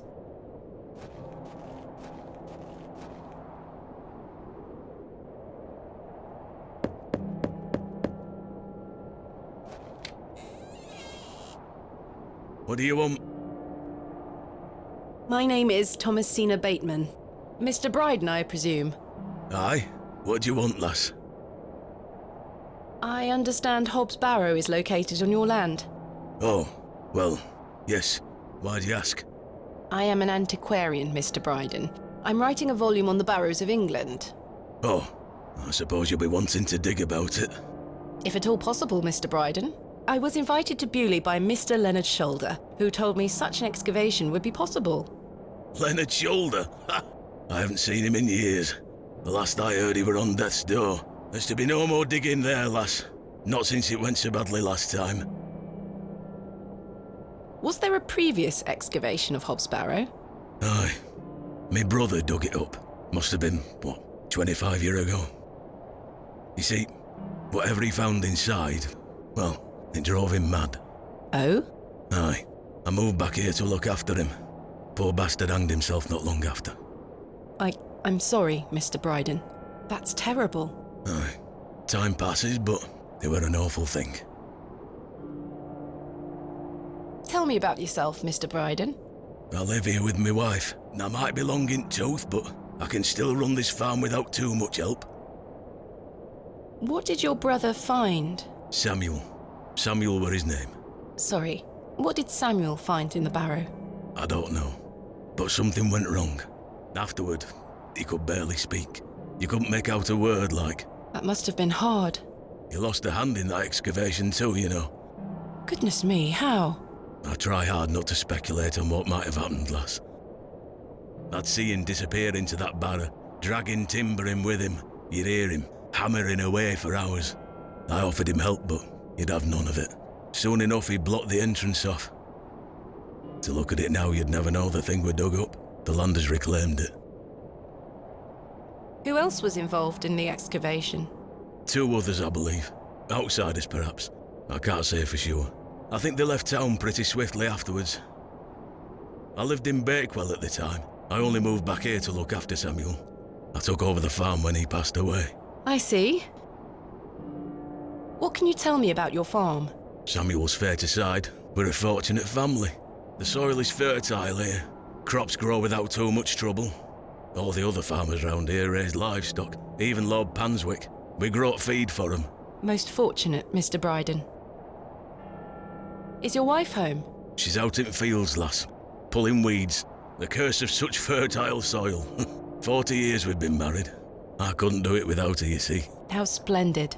Aye, my wife is a fine woman. Are you married, lass? No. I've had my fair share of proposals, Mr. Bryden, but that's not the life for me. Marriage is an important institution. You'll find a man one day. I manage rather well without one, Mr. Bryden. You haven't seen Mr. Shoulder for some time? I hear about him now and then, but it must be a good few years since I set eyes on him. He hasn't been here to visit Hobbs Barrow? Not to my knowledge. I heard he's beset by ailments. Don't leave his home often. How odd. I assumed he'd spoken to you about my visit. Not at all. What can you tell me of Lord Panswick? He keeps us going. Most of our crops go to feed his animals. What is he like?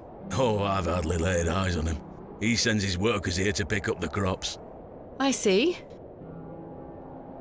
You say Mr. Shoulder is at death's door. What exactly ails him? I'm unsure. It's just what I've heard. I wouldn't want to speculate on matters that are not my business. Mr. Bryden, may I please have your permission to excavate Hobbs Barrow? No. Have you not been listening, lass? Samuel found something in there that's best left to rot. No digging here, lass. Wouldn't you like to find out more about what Samuel found in there? Perhaps. But Samuel boarded up that barrow for a reason. You don't want to tempt the same fate, lass. Perhaps I can at least see Hobbs Barrow. I suppose you've come a long way to be here, lass. All the way from London, Mr. Bryden. Have you any proof of all you've told me? You wish to see proof of what, Mr. Bryden? I can't let any Tom, Dick or Harry wander around me fields. What proof have you of your claims? Thanks for your time.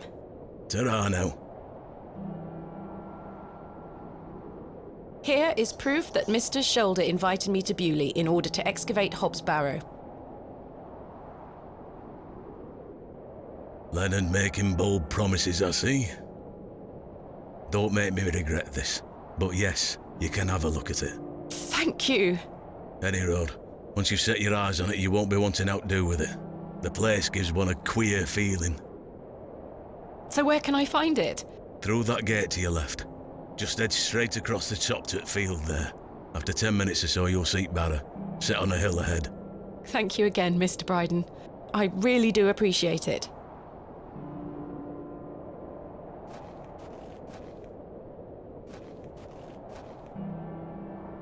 This is not mine to take.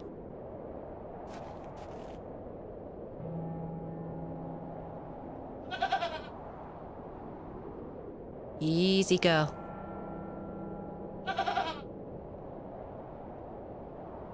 I'm not fond of goats at the best of times, but this one seems particularly disagreeable. What a wild-looking thing!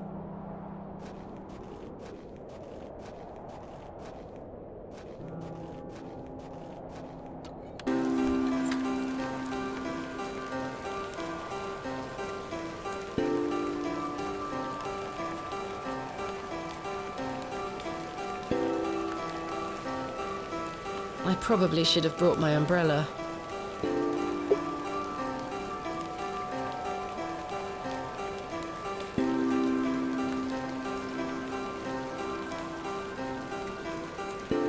AR. I haven't a clue what that can be referring to. Finally, here it is. Hobbs Barrow.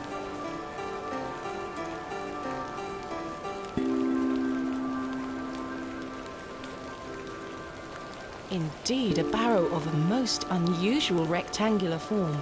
I've not seen something like this since West Kennet Long Barrow. Yes, this shall make a fine entry for my book. What secrets do you conceal, I wonder?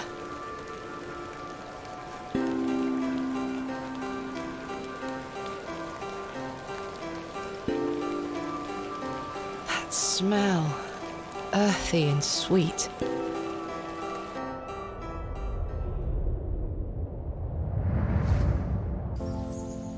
Three, 2, 1. You can open your eyes now, Thomasina.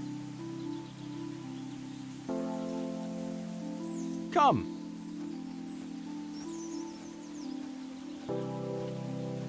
Are you ready for your first excavation?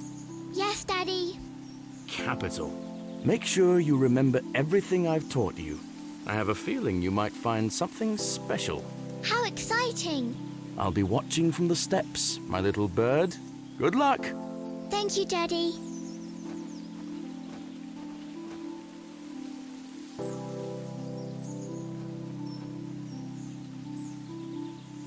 Now I'm ready. Hello!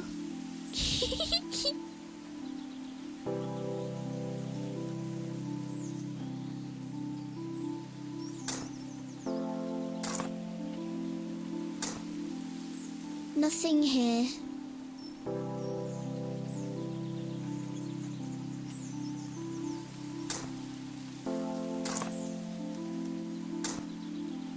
No treasures here.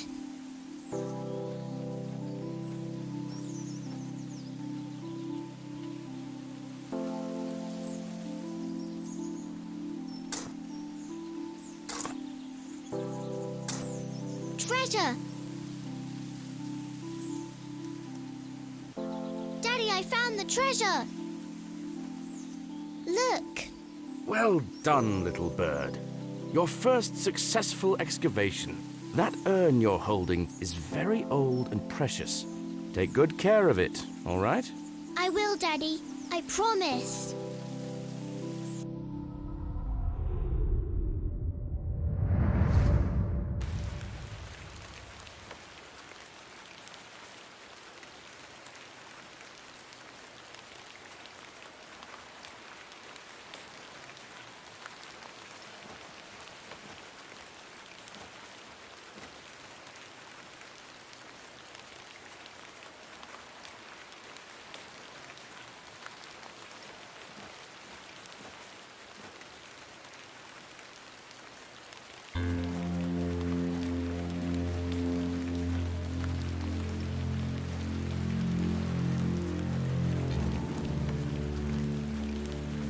Darkness falls quickly here.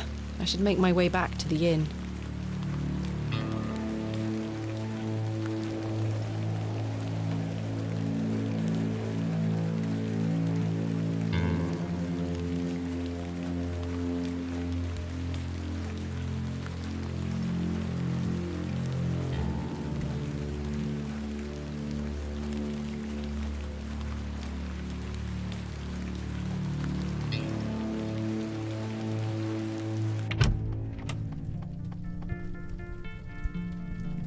Good evening, Mr. Crozier.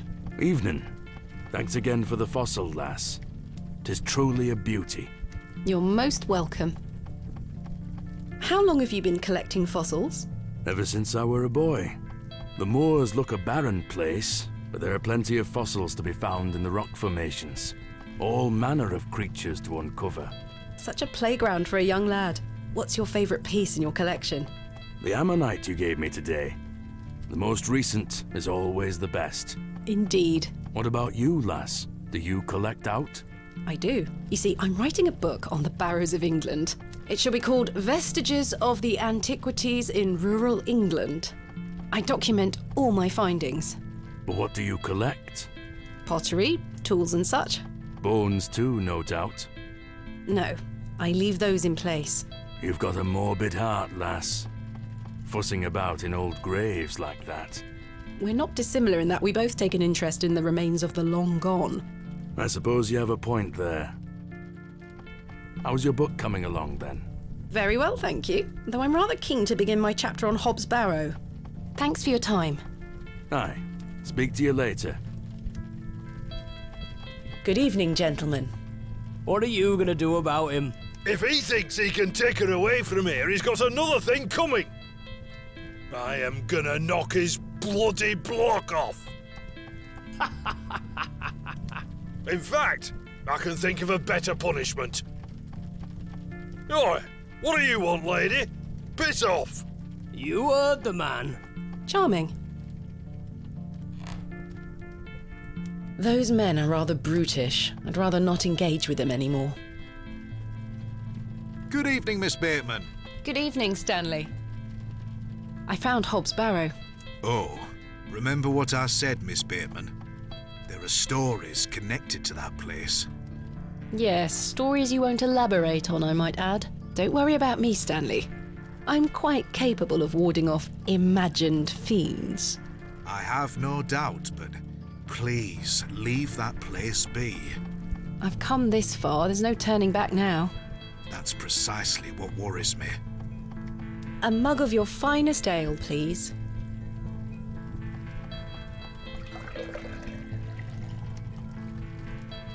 There we are. That's 2 pence on your account. Thank you. Goodbye. See you soon. Good evening, sir.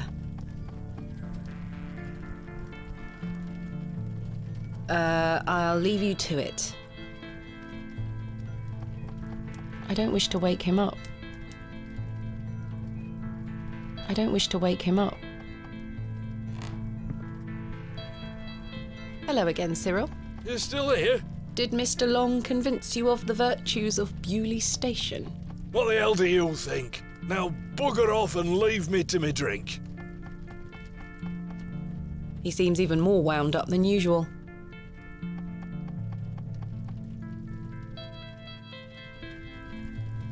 Time for bed. Tomorrow I shall convince Mr. Bryden to allow me to begin my excavation. Miss Bateman. How are you? Tired. Gonna buy you a drink?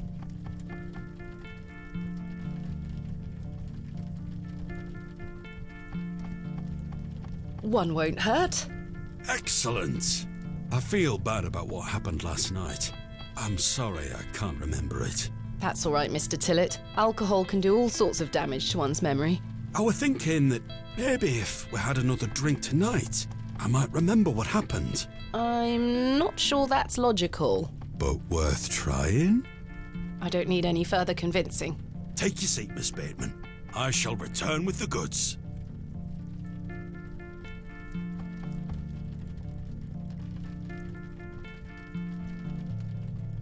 to Leonard Shoulder. Wherever he may be. I've been meaning to ask you something. Yes? Why did Leonard Shoulder ask you to dig up Hobbs Barrow? Despite his disappearing act the previous evening, not to mention his questionable sobriety, I decided Mr. Tillett was to be my ally. I spoke again of Mr. Shoulder's letter, his proposed excavation, and my status as an antiquarian and barrow digger. He was fascinated and quite excited at the prospect of meeting the soon-to-be author of a real-life book. You must find all manner of riches on your digs. Barrow digging is not all success, Mr. Tillett. Often I'll come across the likeliest of sites steeped in promise. We set to work with shovel and pick and all the other barrow opening paraphernalia you can imagine.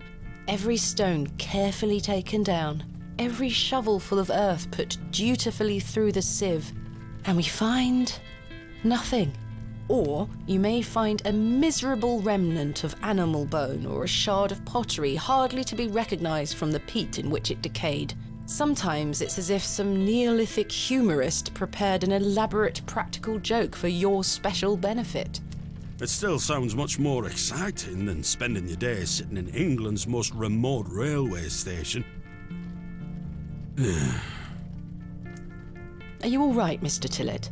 I've had another argument with Agnes. Your wife? Aye. She didn't want me coming to the plough tonight. Truth is, I've been drinking my life away since my mother passed. Oh, that's terrible. I'm sorry for your loss. You're kind, Miss Bateman. Thank you. It's been a year since the old girl left us. She had a horrible end, wasting away, day by day. Consumption got her. She was naught but bones by the end. I can't get the image out of my mind. She were everything to me. I'm so sorry. I apologise for going on, Miss Bateman. It's not appropriate. Don't worry, Mr. Tillett. I appreciate your openness. Used to love going for walks out in the moor, my mother and I, ever since I were a little one. She'd get a tear in her eye as she looked out upon it. She loved this land. I asked Mr. Crozier to build a bench, which we've erected at a favourite lookout spot on the moors. Margaret's Lookout, we called it. Aye. That's a beautiful tribute. Aye. If you take a seat there, do keep her in your thoughts, won't you? Of course, Mr. Tillett. I can relate in some manner. My father had an accident when I was very young. He's still alive, but he can neither move nor speak. He spends his entire life bedbound and incapable of communicating or looking after himself in any way. How dreadful. He was a barrow digger himself, an antiquarian of some renown. He taught me so much, even though I was so young. I think writing this book is my way of carrying on his work. It helps me reclaim those earlier memories of him, and I visit him often to tell him all about my excavations. Can he hear you? I've no idea. The doctors aren't sure. I'd do anything to make him better, Mr. Tillett. I'd do anything to bring him back to the man he was. I am in a state of suspended mourning for a man caught between life and death. Dreadful. Just dreadful. We all have our weaknesses.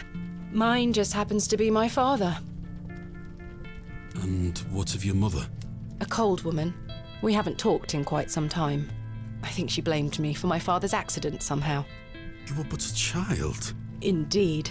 She thus saw it fit that a governess should raise me as she spent her life grieving for my father. Well then, I propose a toast. A toast to what? A shared sense of loss. I'll toast to that, Arthur. Now then, enough of this wallowing. Let us be merry.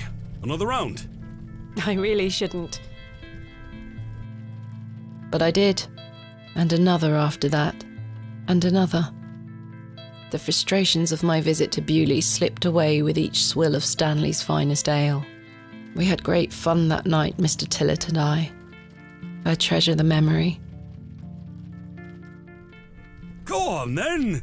Let's hear those pipes. Mustn't. Sing the song. You're incorrigible. Please. You'll make a sad man happy. Oh, all right then.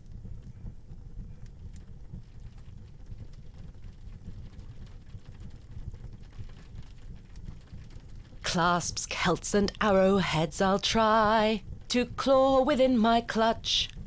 And if a shield I should espy, I'll vow there ne'er was such. With popish tricks and relics rare, the priests their flocks do gull. In casting out the earth take care. Huzzah! I've found a skull!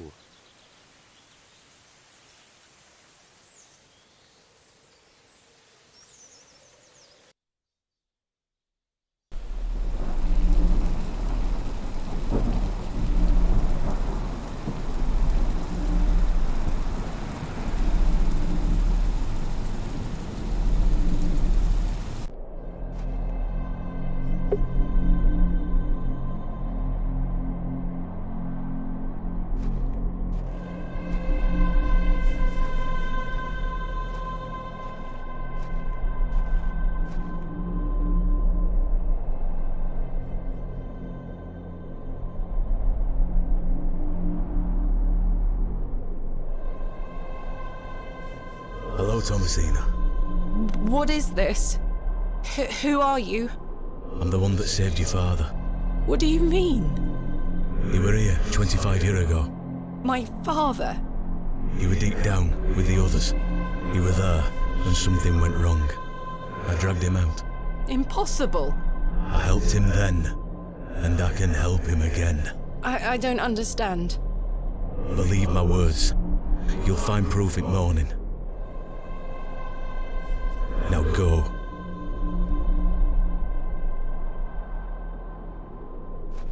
One more thing.